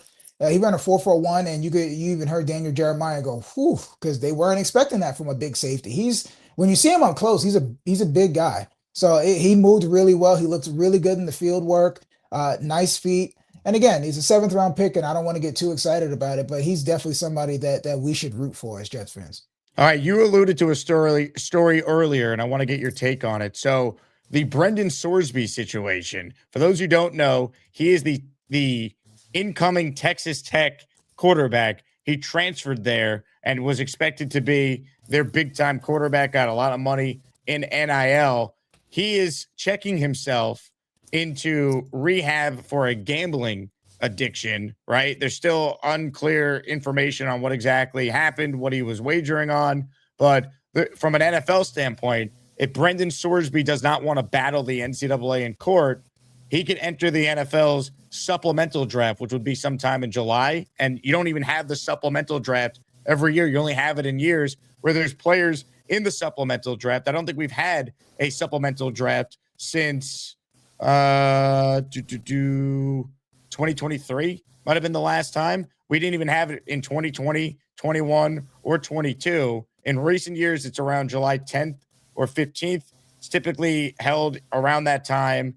And I mean, the way it works is teams essentially bid on a player by offering up a draft pick, and whoever has the highest pick, and it's based on the draft order in the most recent draft. So if the Jets, let's say they put a 3rd round pick up for Brendan Sorsby and another team put a 3rd, but they were picking behind the Jets would be awarded the player that had to give up their 3rd round pick in next year's draft. So I think I explained the supplemental draft properly. You very rarely see teams pick anyone from that draft. But if Sorsby, let's say, is ineligible to play quarterback in college football because he gambled and the NCAA strikes down on him and he's appealing, he doesn't want to deal with it, whatever. If he's available, this kid was considered to be one of those guys in 2027 that could emerge as one of the top QBs. What are your thoughts on, one, the situation, and two, whether or not the Jets should consider getting involved here if he does enter that supplemental draft? I mean, listen, you have to question his decision-making off the field, number one, because why are you even putting yourself in this situation? You know, and again, I'll be perfectly honest, I haven't looked into the situation to see what the details actually are. But again, why are you putting yourself into this situation? Texas Tech gave you a good chunk of money to go there and basically improve your draft stock to get yourself into 1st round consideration. You know, I didn't watch enough of Brendan Sorsby because he wasn't coming out in this class to really give you an in-depth breakdown. But I know that he ranked top 10 in big time throws in the Power 5, and that means something. And again, I was watching Cyrus Allen and Joe Royer footage, and he made some really good throws. But again, maybe, Jake, you throw a 4th or a 5th in there, just because I think you're just at a point now as a Jets organization where you're trying to find that QB, and that would get me excited too. You got Klubnik, you got Sorsby, and maybe you can develop those guys, and maybe you do that. But to be honest, in terms of the QB room, Jake, I'm looking towards 2027 draft, and that's just really it. The whole gambling thing, the whole online gambling thing, it really is an addiction, and there's a lot of people that are suffering from that. A lot of men that are suffering from that as well too. I actually took a class for my master's. It was all on online gambling and how debilitating it is for young men. So, I want to be sensitive to the situation because there are some people that do struggle with the online gambling. But I just think as an athlete, and more specifically at the quarterback position, you have to make better choices, and that has to be a red flag. So I won't speak further on it because I don't have the inside information. But that's a red flag for me. But I wouldn't do anything earlier than a day 3 pick because, it seems like we get all willy-nilly with day 3 picks anyway. I mean, I put some of his highlights up on the screen here. Like, he's got a big time arm. For sure. He was one of the top guys in the transfer portal this past cycle. Albert Breer wrote yesterday that the supplemental draft is a real option for Brendan Sorsby in the wake of a likely NCAA suspension here. Breer also spoke with a couple NFL evaluators who had extremely high praise for Sorsby. In fact, one said, from an arm talent standpoint, some of the stuff he does with his arm is similar, and I hate to say it, you hate to make this comparison to Patrick Mahomes and Caleb Williams, but he has that twitch, the arm angles of Matthew Stafford. His arm is electric. it would be by far the best arm that we have seen in the upcoming class. As a thrower, his arm would be top 8 or so in the league. That's from an NFC coordinator to Albert Breer. An AFC executive said, quote, "This guy's pretty good. He would have had a good chance of being right there with Fernando Mendoza. Just from a limited tape I saw, he looked better than Ty Simpson." So teams like him, but again, if you're the Jets and he's in the supplemental draft, you already took Klubnik. You got the 3 ones next year. I agree. You got to keep taking quarterbacks till you find your guy.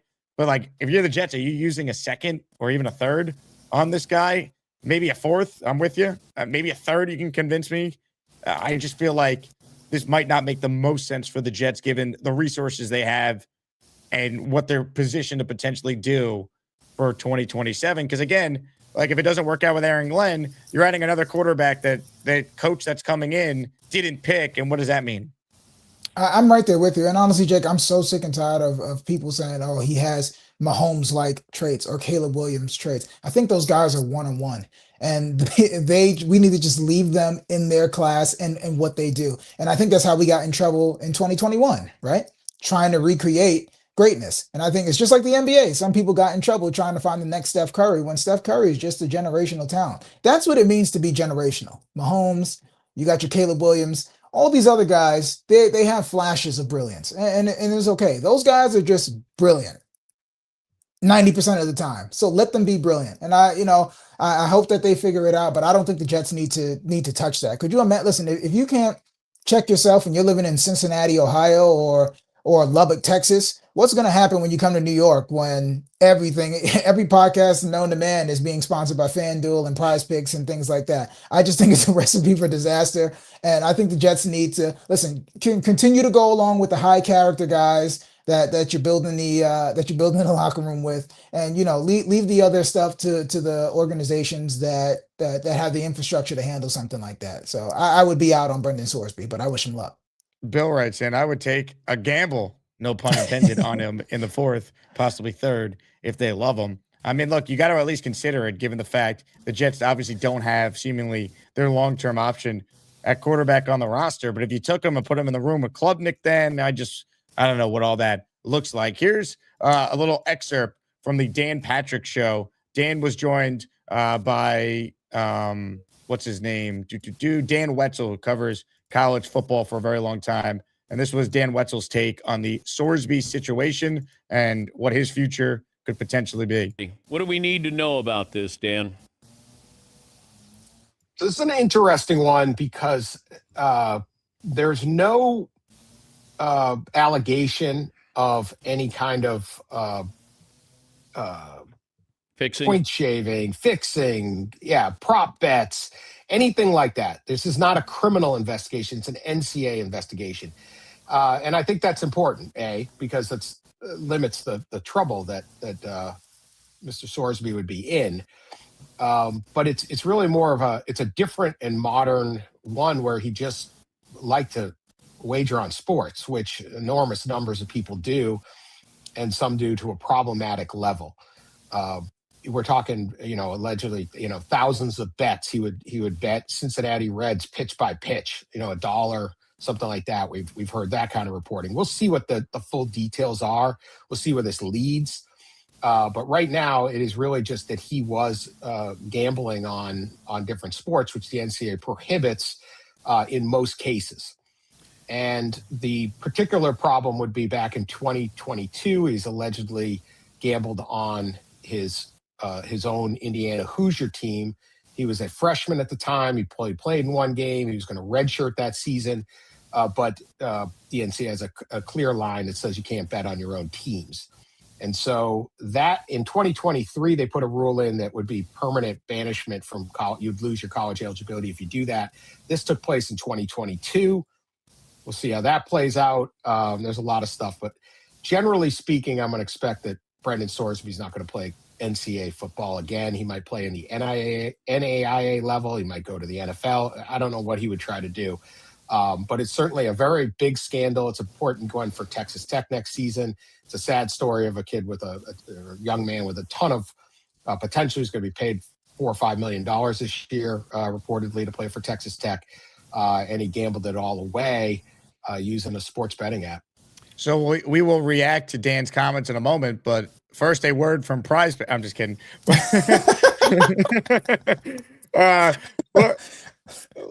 Look, we don't know how serious the addiction is, but if he's checking himself into rehab and he's stepping away from the team, it's obviously pretty serious. And if he was making $4 or $5 million in NIL money, how much was he betting? I doubt he was still betting $1 a pitch on Cincinnati Reds games if he's making that kind of money now. So you would need to really do your homework on the entire situation, get to know the player, get to know the character of the guy before you even determine if you're going to use any of your draft picks, let alone a second or a third round pick on, a guy who might have serious problems. All right, Jake, that's a little alarming because that's addict behavior. Betting $1 per pitch on the Cincinnati Reds. I mean, I know that he was in Cincinnati, but at least do the Yankees what are we doing? Schlittler's pitching. I mean, exactly. Come on. Let's do some Paul Skeens action. But I'm not gonna I want to be sensitive to addiction because I know that it is real. And it is destroying the lives of a lot of good people out there. So I want to be sensitive to that. But it's also it's really a problem if you were going to get $5 million to play football in college and you still couldn't stop yourself. So I think some of this, Jake, it's probably there's them. They're trying to do some damage control.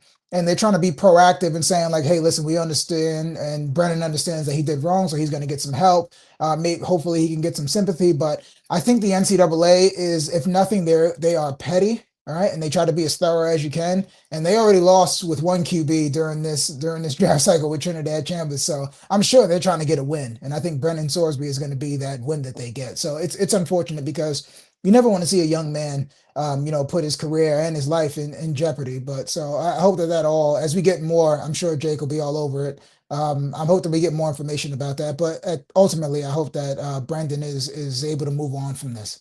Yep, I would be surprised, but again, who knows? And if he's never going to play in the NCAA again, then he probably would just go pro. Then I mean, that would make sense. So yeah. We'll see. He's a name to watch, though. He was a name to watch again before this story. He was one of those guys that we were talking about as part of this great 2027 quarterback class, which you're already seeing the mock drafts come out. So, Omari, before I let you run, what was your reaction to this mock draft that I saw from Fox Sports? You have the Jets not even taking a quarterback here. It goes Arch Manning, Dante Moore off the board, Miami and Arizona, and then Dylan Stewart, the edge from South Carolina, mocked to the Jets at number 3 before the Browns then take a quarterback at 4. How in the hell would the Jets not be taking a QB here? Is Cade Klubnik going to ball out and he's our guy and we don't actually need to use any of our first rounders on a QB?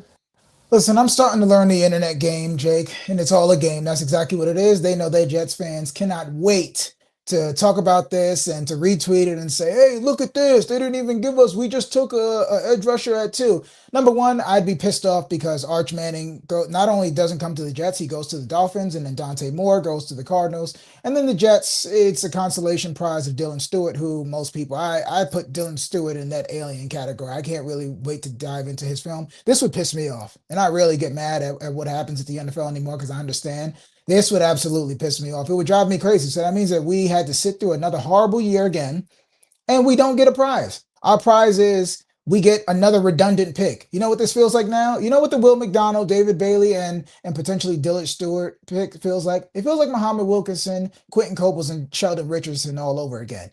And so I just want it to be our turn. When is it going to be our turn, Jake? When? The idea that the Jets would not take a quarterback in any mock draft is just outrageous. Let's just take another tight end again next year too. I see exactly. M123 is all over. Let's keep drafting tight ends now. We did Mason Taylor, now we do Sadiq. We'll take another tight end instead. Yeah, sure. Let's take another corner, Jake, because that's exactly what we need. We need another cornerback. But again, I would tell people, just chill. Listen, we just finished the draft 3 days ago, so let's just chill. And most of those simulators don't even have the Jets with the 3 number 1 picks. So you really have to take those with a grain of salt. They're just getting them out there just because we're all sickos and all we can think about is doing mock drafts. So I'm sure some of your favorite Jet pages, they're already flooding your timeline with mock drafts, but I'm not even there yet, Jake. I just wanted to give my eyes some rest because all I've been looking at is end zone and sideline footage of 22 guys running around, and I just wanted to reset my brain a little bit. But yeah, that would absolutely piss me off if the Jets are picking top three and there's only one quarterback, because it would just be the jetsiest thing to happen. And I'm trying not to put that into the universe. So, good things are coming and we deserve them. This was a mock draft I saw from PFF that had the Jets actually taking Arch number 1 overall. But the problem with this, the PFF simulator, maybe because they laid off all their people that actually made good content. Talk about the problem with this is they don't account for the Jets having the 3 first-round picks, do they? That's the issue here with the graphic. Yep. Yeah, so they need to, that Dallas pick needs to be ours. So either, what is that, 15 or they have Dallas winning the Super Bowl. 15 or 32 needs to be ours. And in that case, we're either going to take 15 or take the Green Bay pick. So I'm assuming that 15 is, maybe the Packers are the ones winning the Super Bowl and Dallas is 15th. So one of those belong to us. So I'll tell you what, no matter what happens, the Jets will be taking a quarterback very early in the 2027 draft. Even if they miraculously, with their pick end up picking, top 15, if they go on a magical run or whatever, the Jets will absolutely be picking a quarterback in the top 10. I'm going to even say in the top 7. The Jets will be picking a quarterback unless there is a disgruntled quarterback that we just move all that draft capital for, because a lot can happen between now and April of 2027. So that's why you got to stay tuned and stay locked in, as maniacs. I just don't see the Jets ever getting the number 1 pick. They never get the number 1 pick. If it wasn't going to happen this year, it's never going to happen. It's been 30 years, man. But what's another 12 months, right? Like, that's the thing. The Jets, as bad as they have been, they're never the baddest of the bad in a given season. They're just in totality bad, right? Longest playoff drought, all that. But they're never bad in the 1-year silo. You need to be the baddest team to actually get the number 1 pick in the draft. Because whenever we're in range of the first overall pick, Breece Hall wants to turn into Superman. That's why he's running touchdowns in, he's throwing touchdowns in. Or Nick Folk, yeah. So it's just always something, man. But again, I said that, I think the Jets have the worst record over the last decade, and they've never picked number 1. And I think that that's like a special kind of bad. Like you're just bad enough to be the laughing stock or mediocre, but never bad enough for your fortunes to change. So I think only the Jets can do it, man. It's unbelievable. Well, Omari, you killed it today, man. You killed it all throughout draft season. Looking forward to continuing these conversations every Wednesday on our show going forward. Where can people find you? Listen, I am on Twitter. I am on TikTok. Unk is on TikTok now. So Omari with 2 eyes, Brown, my name. And then it's actually Omari Official on TikTok. So we're going to be putting out more content. We're getting the YouTube up and going this month. We're having some technical difficulties. As maniacs, you know that I've been fighting with technology here for the last couple of weeks. But yeah, man, I just want to take some time out. Jay, thank you, man. We got to meet in person at the Combine. You had me on the show. And then we've been rocking out for this entire draft cycle. And I am extremely excited to, keep giving you guys my insight and hopefully giving you objective information about the Jets, man. We're going to keep this going for as long as you guys will have me. So I just want to say shout out to you, Jake. The work that you put in, man, is phenomenal. Every day, twice a day, and even sometimes on Sunday. So shout out to you and your grind, and thank you. You're the man, Omari. Appreciate you coming on. We'll talk soon. Awesome, man. Have a good one. Omari Brown from U Stadium with us there. Speaking of U Stadium, the Bailey Bros, they picked up a monstrous win Thursday night at the U Stadium draft party. The New York Jets select David. Yeah! Yes! Yes, yes, yes, yes, yes. That's my guy. That's why they pay Muji the big bucks. That's the damn pick. Sorry, that's the freaking pick, baby! Finally, the Jets are back. The Jets are back. Cherry Rose. The Jets are back. So good. Ryan wanted to strangle Frankie there, but he couldn't because they were on air. Oh, I love it. Comments, questions, super chats. They cut the line. This portion of the Jake Asman Show is brought to you by my friends at Cheers. If you enjoy a few drinks while watching the game, or as I did, celebrating a Big Nick win last night after the game, you know how rough the next morning could be. Believe me, that's where Cheers comes in. Cheers is a pill to take after drinking that helps your body handle alcohol better so you don't feel as sluggish the next day. It's simple. No powders, no mixing, just an easy supplement you can keep on you for a night out. Here's how it works. After you're done drinking for the night, you take the recommended number of Cheers capsules with water before you go to bed, and that's it. It works while you sleep so you can wake up feeling a lot better than you normally would. I've used it, and you can feel the difference. You wake up clearer, more functional, and ready to go instead of dragging through the day. If you want to enjoy your nights without paying for it the next morning, you got to give Cheers a shot. Go to cheershealth.com, promo code ASMAN, that's ASMAN, for a 20% discount. That's cheershealth.com, promo code ASMAN for that discount. Shout out to Cheers for sponsoring our show. We'll get to your calls coming up. We are light on entries for a Wayne Corbett signed helmet. Gift the membership or send in a super chat that qualifies, like our pal Peach Farmer just did. He goes, raffle time, baby. LFG Jets. Peach Farmer, you're in the Asmaniac raffle. 4-2. Hey, go New York, go New York, go! Go New York, go New York, go! Appreciate Peach Farmer checking in. Big fella with a super chat. Would you trade 2 firsts in 2027 for Joe Burrow? It's just 2 first-round picks? Yeah, I would. Anyone saying no is lying to you. Now, we start talking about 3 and then some, then I think it's a different conversation. But just 2 first-round picks when I have 3 next year, and I could get Joe Burrow if he'd be willing to actually waive his no-trade clause, which I think the only way he'd do that is if there's a coach here that he believes in. Yeah, I would do this in a second. In a heartbeat. I don't think the Bengals would do this. I don't even know if Joe Burrow would want this. We don't know what the Jets are going to look like. But if this is just a blanket 2 firsts, yeah, I'm in. Austrian Jet fan, he's in the Asmaniac raffle for 1.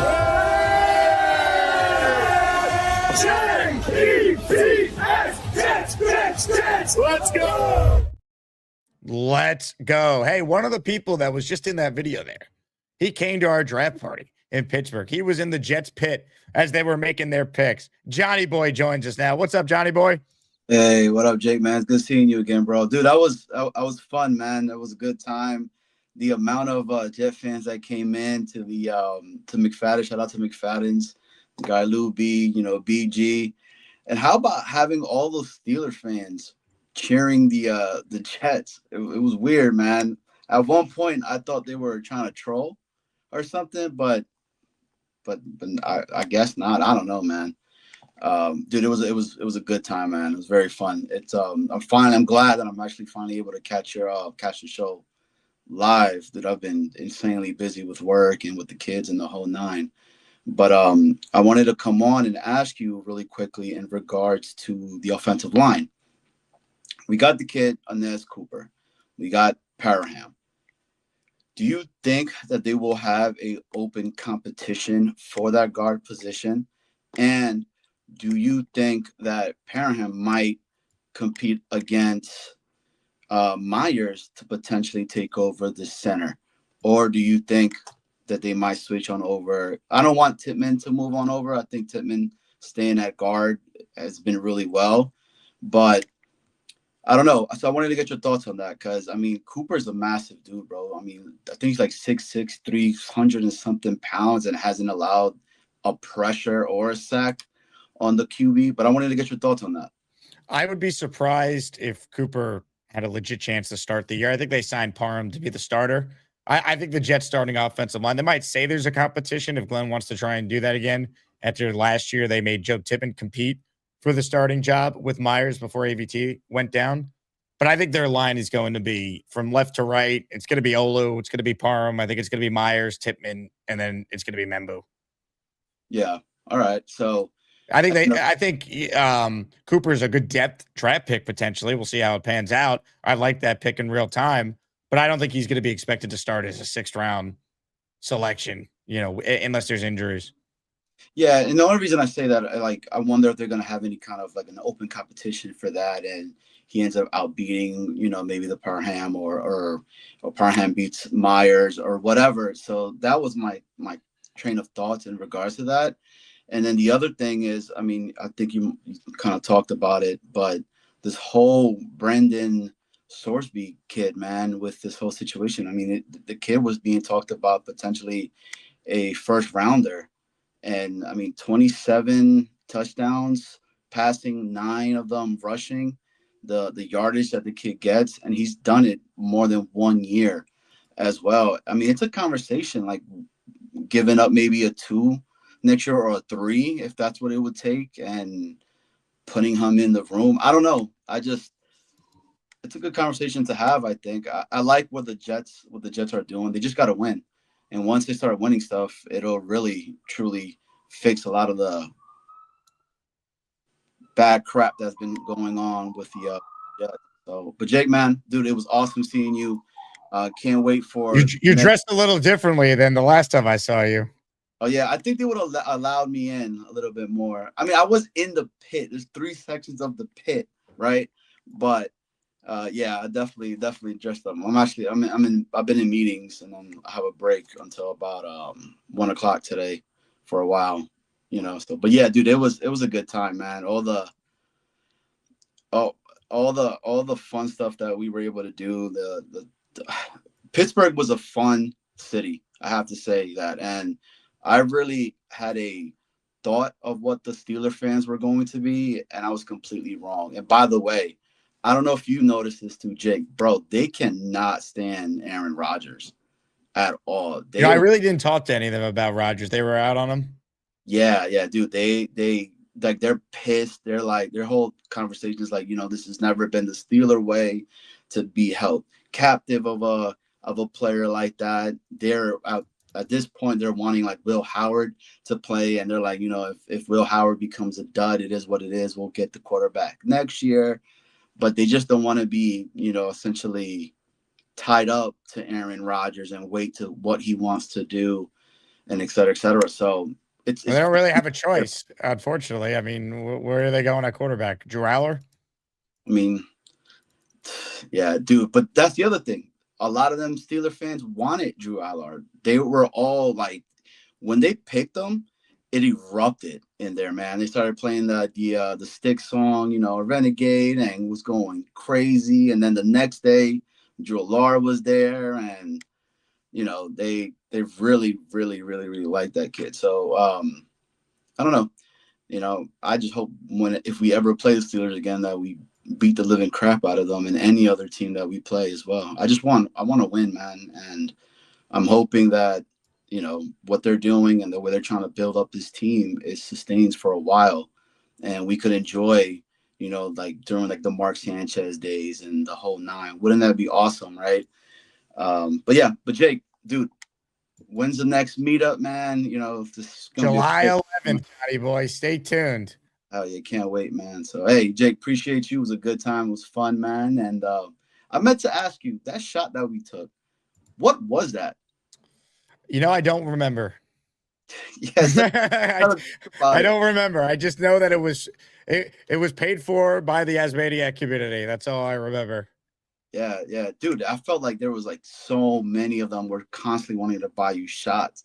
And I'm like, yo, don't you see this man over here doing literally? Well, the hardest thing is people don't often grasp the concept of like, I'm still doing the show while we were there. This happens when I was, when I've done radio remotes, when I was in Houston, we did our shows from bars and restaurants. Like everyone's like excited to be there and it's great. They want to buy you shots or talk to you, but it's like, we're on the air. It's like you can't just come up to us and start talking. So like people are buying shots. I'm like, just give them to those people. And I'd point out a different Jet fan. So like, basically, if you came to McFadden's, you had at least 1 or 7 free shots at some point. Literally, I felt like everybody was trying to just constantly giving you shots. And then they started passing out those, what?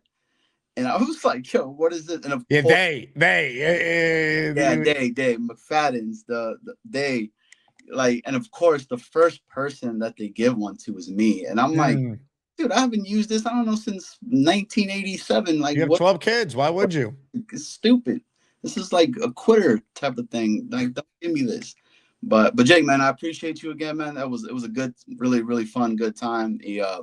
The fact that we had the Jets flag in front of McFadden's. That's all Lou B, by the way. Lou B was getting booed by Steelers fans when we got there early to set up, and he put it up. It was hilarious. It was amazing. It was great. And it literally, you couldn't miss it because it was the first flag as soon as you walked into McFadden's. And I was like, hell yeah, that's what I'm talking about. We promised people that McFadden's would be the Jet fan home base for draft day, and it was.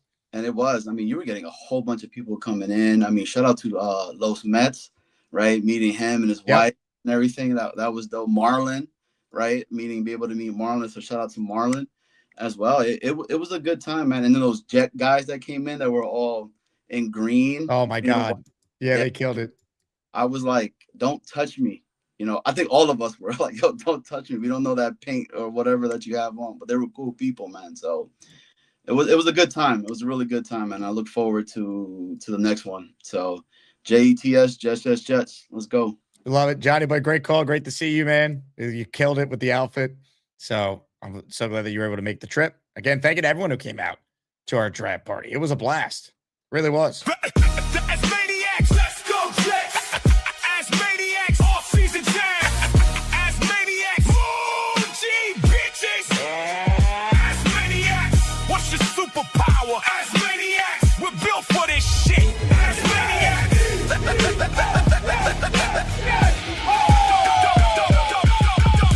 As maniacs, let's go Jets. As maniacs, off-season champs.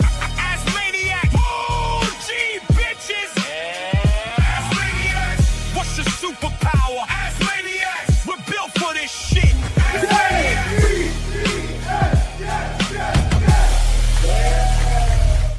I was thinking about the guy that had the painted jersey on his back of Arvell Reese. What did he do the rest of the night after they took David Bailey? How did that go for him? Comments, questions, super chats, cut the line. I think the chat is not working because no one has written anything in a couple of minutes. So everyone type something in the chat and let's see if the chat's working or not, because I don't think it is. Anyone even super chat or gift memberships, or is YouTube having a major malfunction right now? It's unclear. We do have a couple callers, though, on the line, so we'll get to those as we figure out if the chat's working. Jason in Jerusalem is next. Hello, Jason. Hey, Jake. How you doing? What's up, Jason? Regarding Sorsby, I'm kind of torn. If they do a fourth on him, on the one hand, like, what's a fourth? But on the other hand, gambling addiction's a big thing. And I remember, the whole story with Art Schlichter. And not only that, but you're taking reps away from other players. And the last thing you want to do is to have somebody like a Sorsby on your team think that you don't need to draft a quarterback in the first round next year because of him, and then have, God forbid, a relapse or something like that. All fair. I mean, you have to really do your homework on how severe is his addiction. He checks into the rehab facility. Is he rehabilitated when he leaves? Like, these are all fair questions. Right. I mean, unfortunately, you can never tell whether somebody's rehabilitated when he leaves. When it comes to any sort of a rehab. Right. I mean, you'd have to really do your homework on the guy's character. Right. Just a few points about the supplemental draft. Number one, it's not purely based upon draft order. They do a lottery among the teams with 6 wins or less. So it's completely random. It's completely possible that if the Jets and Miami put a bid in for him, that they both for the same round, that Miami wins it because Miami won the lottery. That changed after the whole Kozar fiasco. And you can only bid your own picks. So if the Jets bid a first round pick, it has to be their first round pick. It's not going to be the one that they have for Indy, for example. It's a good point because like that, I'm sure factors in.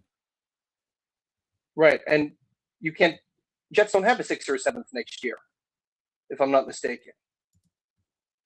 I think that's already gone. They have, they have 2 6, and they're projected to get an extra 5th, an extra 4th. Yeah, but you can't do what's projected because that hasn't been given to you yet. Right. You can't So, but they have correct. They own the Packers and the Chiefs 6. Yeah, the most they can. Right. The picks they own are 3, or not 3. First over their own first, their own second, their own third, their own 4th, and their own 5th. Those would be the only picks they could use in the supplemental draft. Right. So they can't. Even though they have 2 6, they can bid 1. And just one other point. I mean, one of the last QBs I remember doing was Terrell Pryor, and the NFL suspended him even though he didn't do anything with the NFL. So there's a serious possibility here that Sorsby actually gets a suspension for the NFL, and isn't allowed in. I don't know about that because I I would need to look at what the difference was with prior and this. Again, this is an NCAA investigation. He sold It's not a criminal memorabilia. investigation. So Yeah, was that. He sold memorabilia. I think it's a different time now, though, and the NFL's in bed with all these gambling companies too. So, I don't know. Yeah, but they're also these are all fair extremely anal questions. about it. Again, I don't they know, don't want to Jason. have anybody associated with it. Like we're spending a lot of time on something that I don't think is going to be a real thing here. But these are all fair things you got to look into if you're going to use any supplemental pick on them. Well, I mean, it makes sense for him to join it. I mean, would you rather be in the supplemental draft now, or if you're not allowed to play because of the NCAA ban, would you rather go into the draft with everybody else, having not played a year? I mean, what if he's ruled eligible to be able to play? We don't know.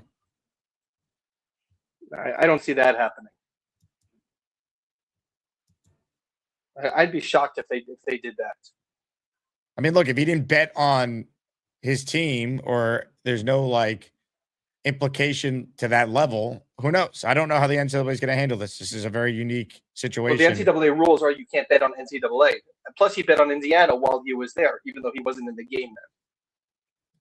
Again, I don't know how it's going to play out. I don't think I would use a top pick other than maybe a fourth or a fifth if I truly liked him. Even that I seems agree, like, but if there's a suspension and it means you don't really have him for half the season, you're just using Terrell Pryor as the example there. well, I think you asked the NFL, hey, if we take this guy, is he going to be suspended or not? Yeah, I mean, that is true. I mean, they did announce, if I'm not mistaken, they announced the prior suspension before the draft. So we'll know. So we'll get an idea on his status. That's what a good team would do. You check in with the league office and say, what's the deal? If we take this guy, is he facing any NFL discipline? That's it. But I would just like, I don't need to go into all the semantics of this and that. Like, again, you have to do a character check on the guy and whatever. We'll see. I don't think the Jets are going to take him. I think they're set up to wait till 27 to get their quarterback. They took their day 3 dart throw with Klubnik. They got Geno trying to win enough games to save the coaching staff's job this year, and they're just trying to get to 27. I like Mike Deesnut's comment. Jake answers and Jason doesn't like the answer and argues more. Jason should be a lawyer because he's very thorough on stuff. More of your calls. Stefan, I just see a green background. Are you there? Let's see if we can do a magic trick and make Stefan appear. Stefan. Stefan. He's appeared. Very thorough on stuff. More of your calls. Stefan, I just see a green. I'm here. What the?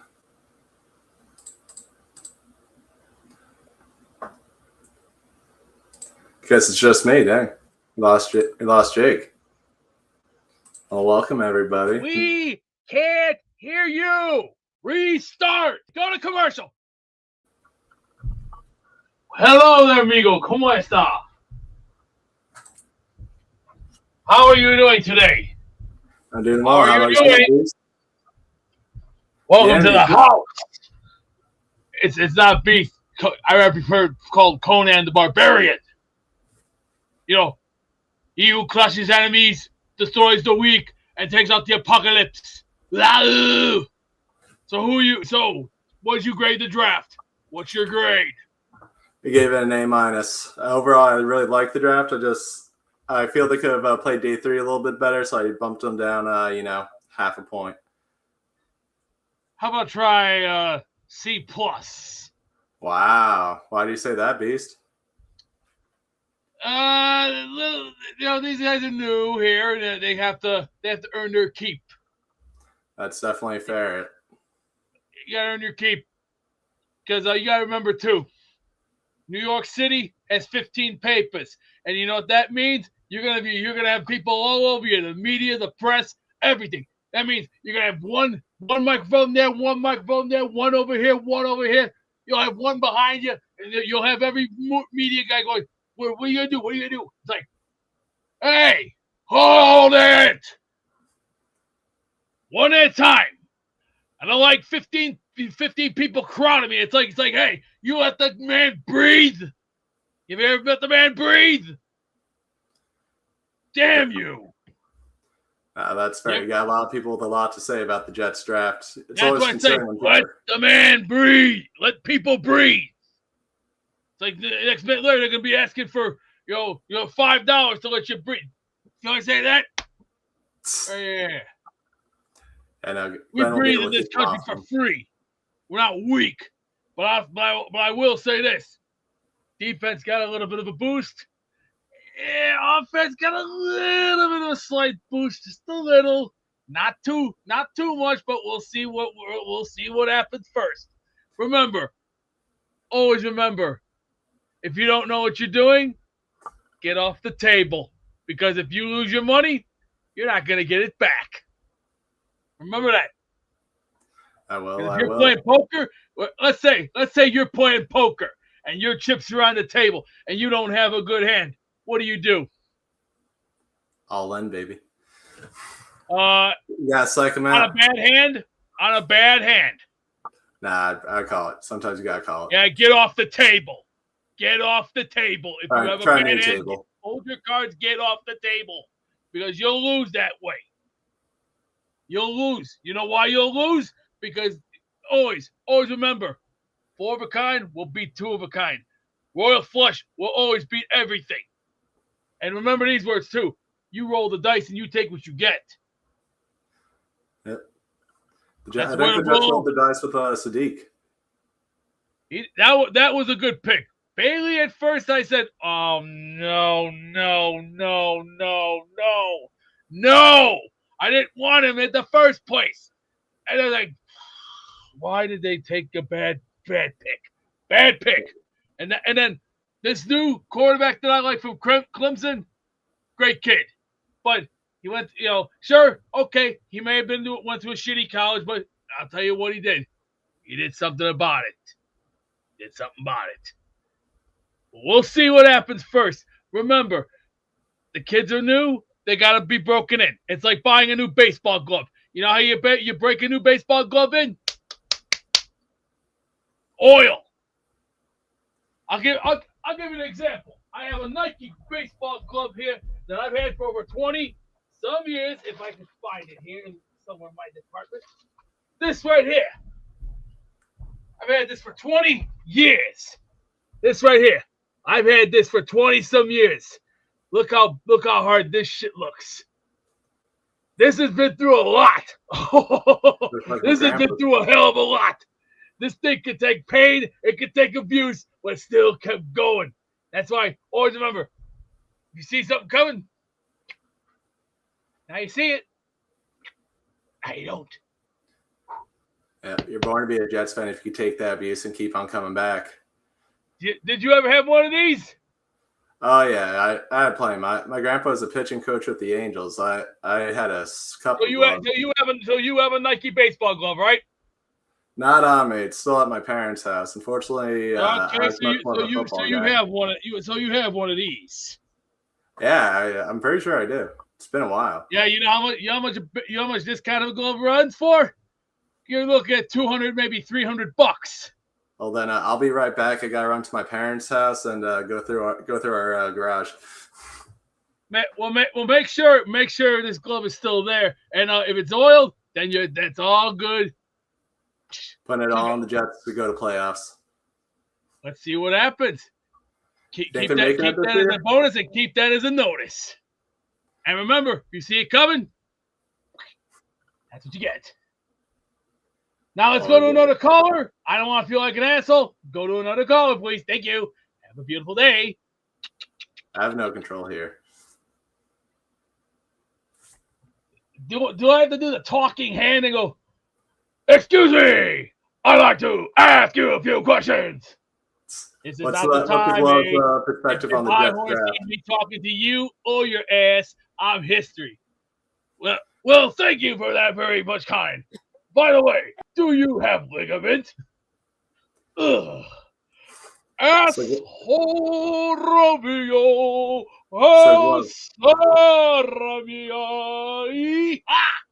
Peace, love. What was your favorite pick of the draft? What the hell is he doing here? I should have confessed. Sure, I came here just to check out some things here. Listen, pet dick, how would you like for me to make your life live in hell? Well, I don't know if I can do that for you, but I can take it on Tuesday. Hey, maybe I can call you sometime. Is your number still 911? Alrighty then. No, thank you. Let's go. Stefan is officially an Asmaniac. He got introduced to Beast. He wasn't ready to go. So we made sure that him and Beast were able to get acquainted. Now, here's what I want to know. Which was funnier, Beast and Stefan, or last week's Beast and Jake Klein back and forth? Beast, how are you? Sore. I just got off the crap for like 10 minutes ago. Have you thought about maybe changing your diet so you are in less pain when you take a crap? How about I just get one of them lazy bowls and then put the thing on and go,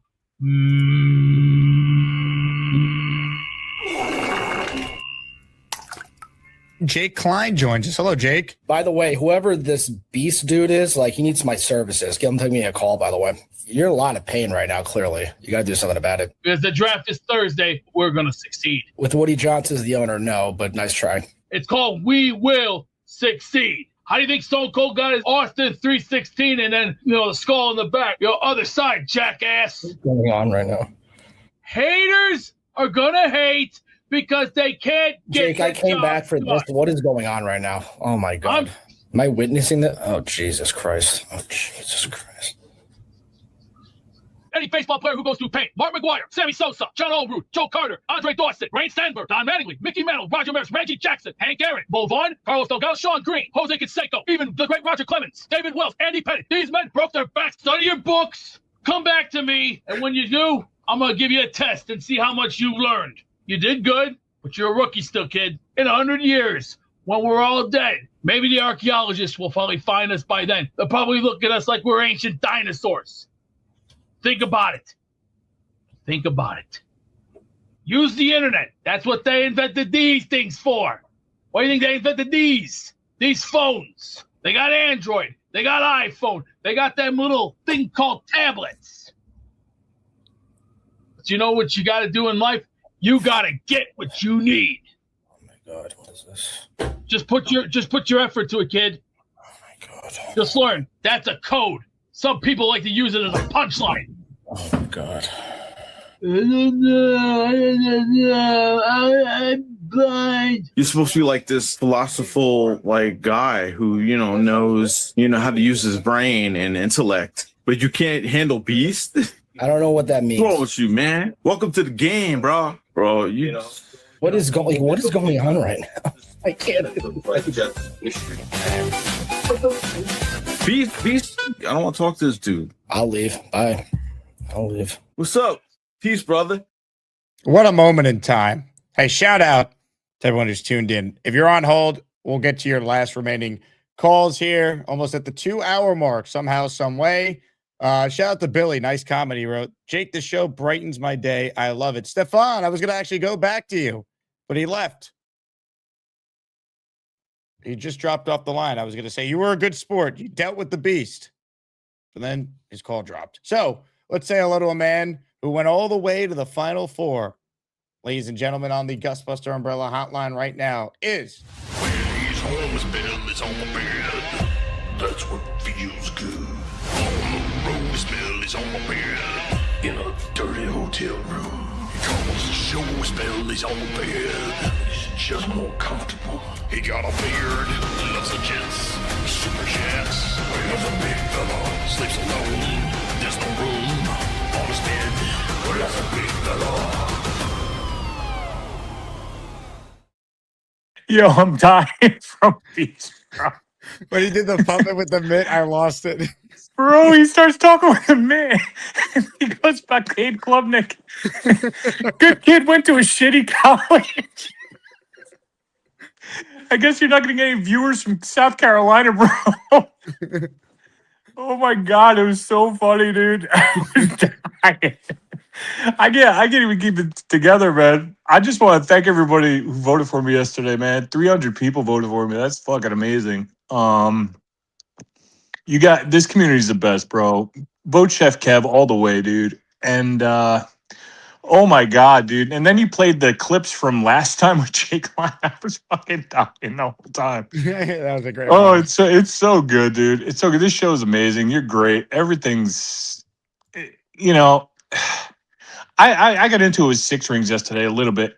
I told him, I said, why are you hanging with the scumbag organization, bro? You're here all the time. Why don't you just become a Jet fan and cut the shit? You know, I mean, it makes no sense. But because this community is amazing, dude, and you created it, and it's great, and I don't know, I just love it, and I just wanted to thank everybody who voted for me. That's all. You know, Sorsby, he gambles. Oh well, you know, he's not coming. Um, you know, that's all I got, really. You know, I just want to thank everybody.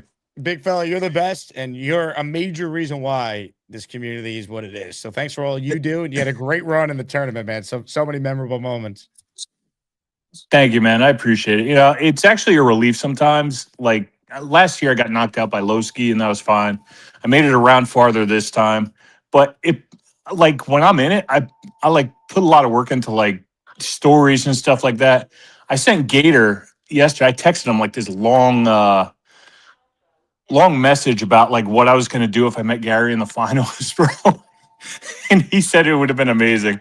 But, you know, we'll never see it. It's all good though, you know. I mean, it's been a blast, and you know, every day I thank God for just meeting everybody in the community and, you know, having you guys. So that's all I got, man.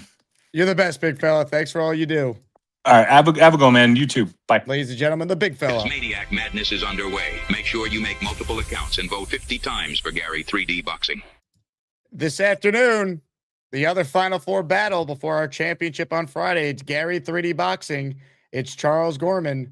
Will there be major voter fraud in this tournament battle? That you won, Gary. I created like 3 accounts today. I already had 4, so I was like 7. Yo, and it almost wasn't enough. So I'm glad. every you did vote, it, man. Every vote. I needed every vote. I appreciate y'all. Really. Every vote does matter in this tournament. I need y'all to make 50 fake accounts, 50 burner accounts. They're not fake. They're real accounts. They're just burner accounts. And then go vote for me from all 50 accounts. It's a battle unlike any other. Gorman versus Gary. We're all looking forward to it. All right, let's see how this guy responds. He's ready this time. Stefan is next. Hello, Stefan. Hey, Jake. How you doing? Thanks for having me again. What did you think of your interactions with Beast? It was special. I'll definitely cherish it forever. There you go. That's what it's all about. Yeah, I already sent it to my family. But I'm doing good. Yeah, I'm excited. So I guess first things first, what was your favorite pick of the draft? Omar Cooper, because I love that they traded back in to get him. I didn't think there was any way he was going to be there that late, and I'm glad they were aggressive and got their guy. Yes, especially snaking him from the Bills always makes you feel better, especially after they jumped us like 3 times last year. 100%. I mean, and we had a clip from the Jets Collective that we tweeted out that's going viral. It's a bunch of salty Bills fans being like, "Oh, it's not true. We could have had him. We just traded down." And it's like, all right. Bill fans here's right here. That's right. Amen. Yeah, but I'm feeling good. We got some pass catchers. We got legit playmakers now. It might be a watchable offense. Yeah. Yeah, we already had Garrett Wilson and Breece Hall, 2 studs. Adonai Mitchell and Mason Taylor were some good targets behind him. But now adding guys like Kenyon Sadiq and Amari Cooper, I'm like, the Jets have legit yak ability. Like Cooper, he forced a missed tackle on 40% of his catches. That's absurd. Yeah, I look, you watch his like highlight tape, and it's just like it's all yak, guys missing. He could play in the slot, he could play on the outside. He's gonna help this team, man. I'm very excited to see what he could do.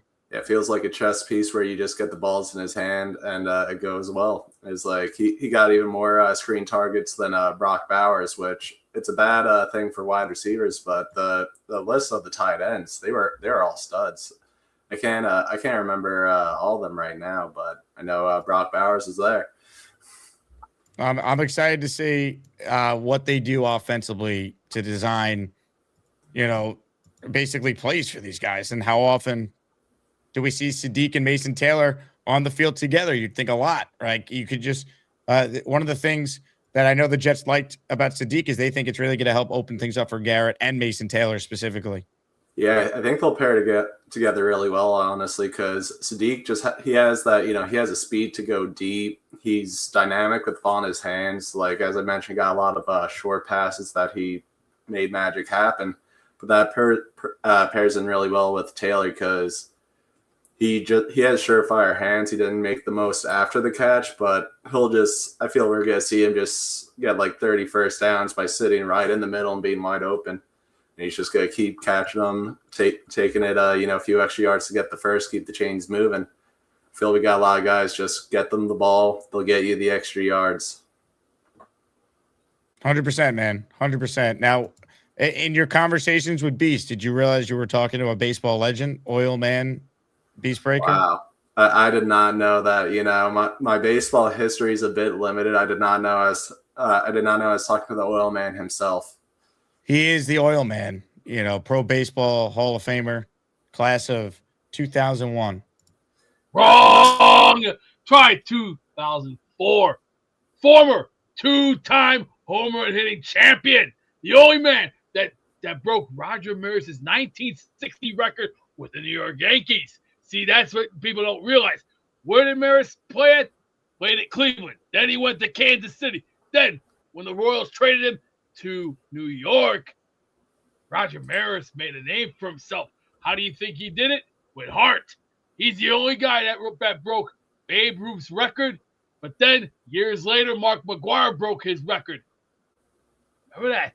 The great Mark McGwire will always be the greatest baseball player to ever step foot on a baseball field. Sure, he may not be like Derek Jeter, Chuck Knobloch, Paul Neal, Bernie Williams, Tino Martinez, Reggie Jackson. The list goes on. There's only champions that have only fought for this. Why? Because baseball is a great game, and it's played 162 games a year. Sure. Does anybody want a nutty buddy? Yeah, that's perfect. Stefan, excellent job out of you. I see we have Robbie on the line. Robbie, if you're there, put your camera on. He did. All right. Today's closer is Robbie V. Hello, Okay. Robbie. What's up, man? You got me? We got you. Oh, I can't hear you. What the heck? Can you hear me? Hold on. Let's see if I can get you here. Yeah, I hear you now, I think. Check 1, 2. Testing. No. Can you hear me? Hey, let me bring on my tech support. I hear that as fact. I'm sorry. Hold on. Let me bring on my tech support. Stop. Check your audio. Check your video. You have a sound? You have a sound. Can I hear you? Speak up. I can't hear you. I can't hear you. Can you hear me?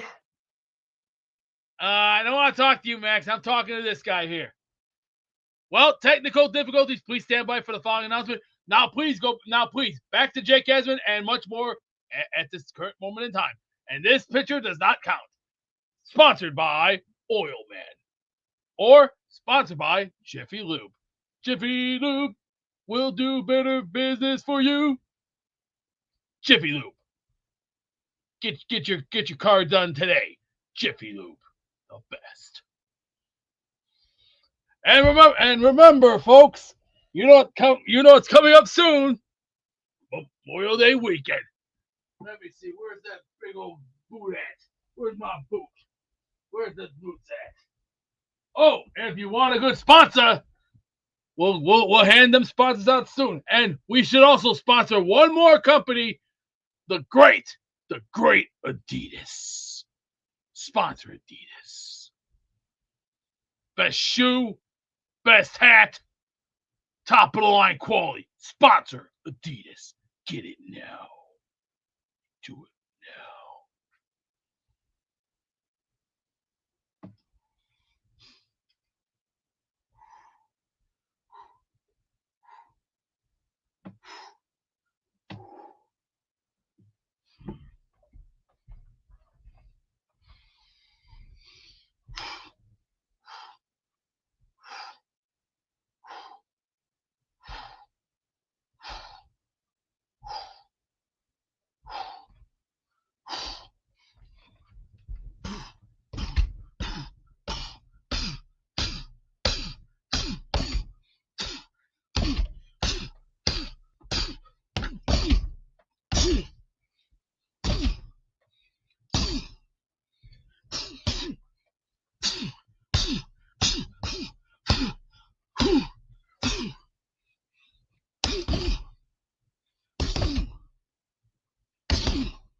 Adios.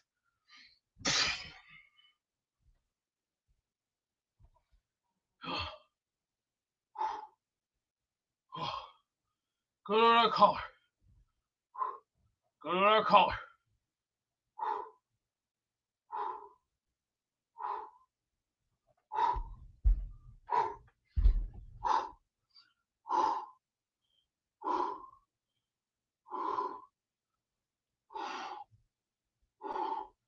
Go to our caller.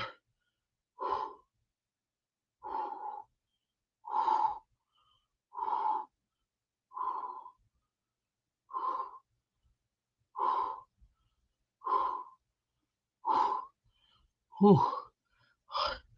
Oh, God. Go to another caller. Go to another caller.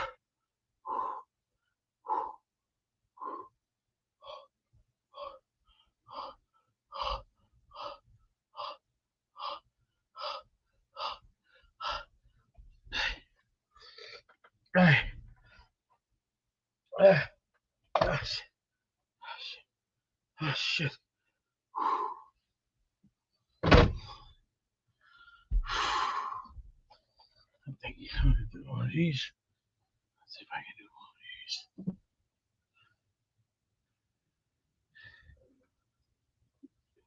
Do not go in there. Woo!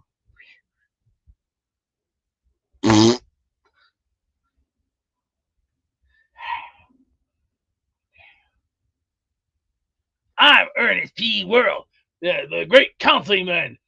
Now, if you want Camp Kiki, you can get Camp Kiki. Oh, yeah. That feels better. Oh, baby. All right, as they all say, Superman to the rescue.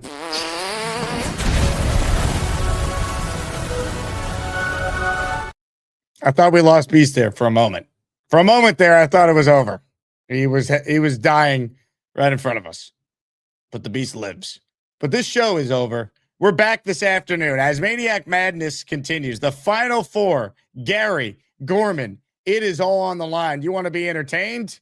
That's coming your way. Join the Patreon if you haven't. Like the video, subscribe to the channel. We raffle away the Wing for Bet signed helmet this afternoon. Ladies and gentlemen, I'm not leaving you empty-handed. Sit back and enjoy a little Charles Eugene M. Gorman to get you ready for a showdown against Gary. In fact, this clip features not just Gorman, it also features Gary. Enjoy their rumble from February of 2026.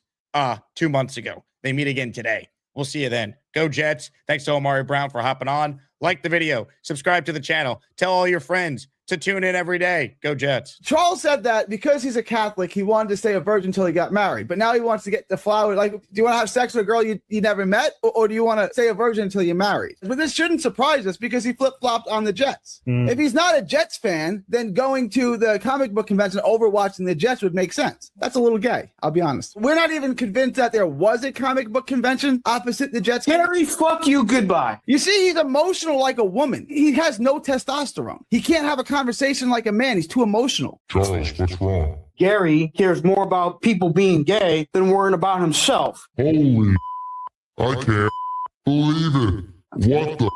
Ladies and gentlemen, speaking of God, goddamn, get ready. He's basically a woman with a Y chromosome. There's nothing masculine about him. This is a major problem. And if I was a Colts fan, why do you care? This is how a man behaves? This is how an irate... Don't tell me how to be a man, Gary. All you do is rant and rave like an angry 14-year-old. Look at you. This is how a man acts? You ought to be embarrassed. You don't tell me how to be a man, Gary. There's nothing masculine about you. You're completely feminine. You use no logic or reason in anything you say, and you just lash out emotionally like a woman. You're basically a woman with a Y chromosome. That's a problem. You ain't telling me. You basically insulted my parents. I call it as I see it. If you think that's an insult. Well, at least I'm not a piece of shit like you, Gary, who disrespects women. Goodbye. Have a good one, Chuck. See, he can't have a conversation. He can't do it. It's like having a conversation with a woman. He can just run away. Time out. Have a chicken cutlet once in a while. I eat vegetables. I know. You don't have this power physique like I do. Wow. Let's have a civil conversation. Define civil, you piece of garbage.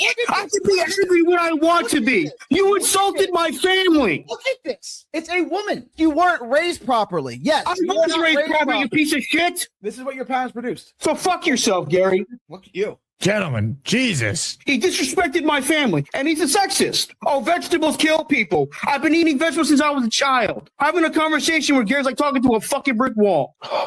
Charles, stop cursing. This is God.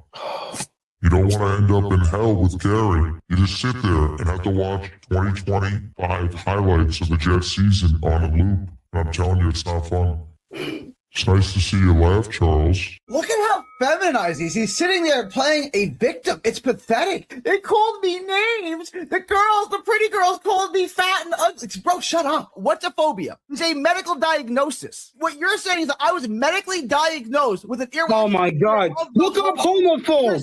HOMOPHOBE. Oh, you retard? It's because you're retarded. That's why. That's why. So you're saying I'm retarded? Yeah, because you don't listen. If you'd shut the hell up and learn something. Because you're a piece of shit, Gary. I bet you even respect your wife. Oh no, Charles cursed at me. Whatever shall I do? Look at you. Really? Is that how you're gonna act? You think your ancestors are proud of you? You think your ancestors? Yes, I think I am. I'm standing up for myself. You think you're smarter than everybody? Why don't you run for fucking president of the United States? Because I don't want to. But you're a scumbag. You get no vote from women. Do you respect your daughter? Do you respect your wife? Do you want an answer to your question, or do you just want to sit there and yell like a child? This is a man, 30-something years old. Prime of his life. You don't know my family, and I hope you don't. And if they do, I hope they blow your fucking brains out with an elephant gun. Yeah, I can see the fruit of their tree. You're the fruit. You're what they produced. You go, I eat vegetables. I'm sure you do. Look at you. And what? Look at you. Look at me. Look at me. Look at me. Look at you, fuck part. I saw brain damage. You sure about that? Yes, I'm sure. Okay.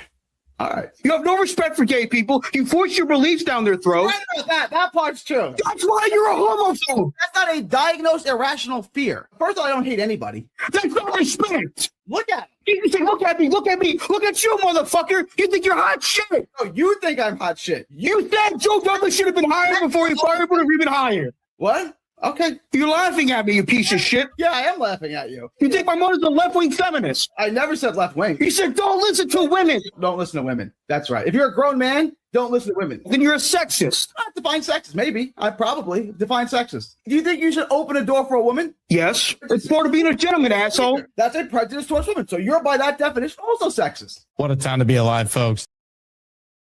God bless America, my home, sweet home. God bless America, my home, sweet home. God bless America, my home, sweet home. Hello?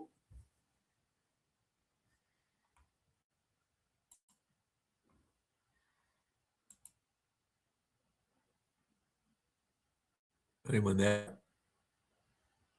Jake? Hello? Yes. Oh, yeah. That feels better. Oh, baby. All right, as they all say, Superman to the rescue.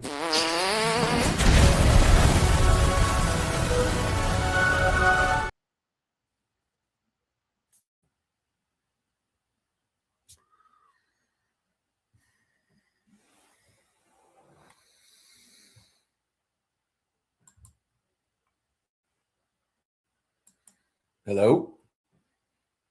Anyone there? No, you're wrong. Wow, what the? Oof, that hurt. Where am I? The moon? Seriously? Oh, hi. Jake wants me to ask you to click on the like button. That's right, Lane. And if they don't subscribe to the Jake Asman Show, this team may never win another game. Let's go, Jets.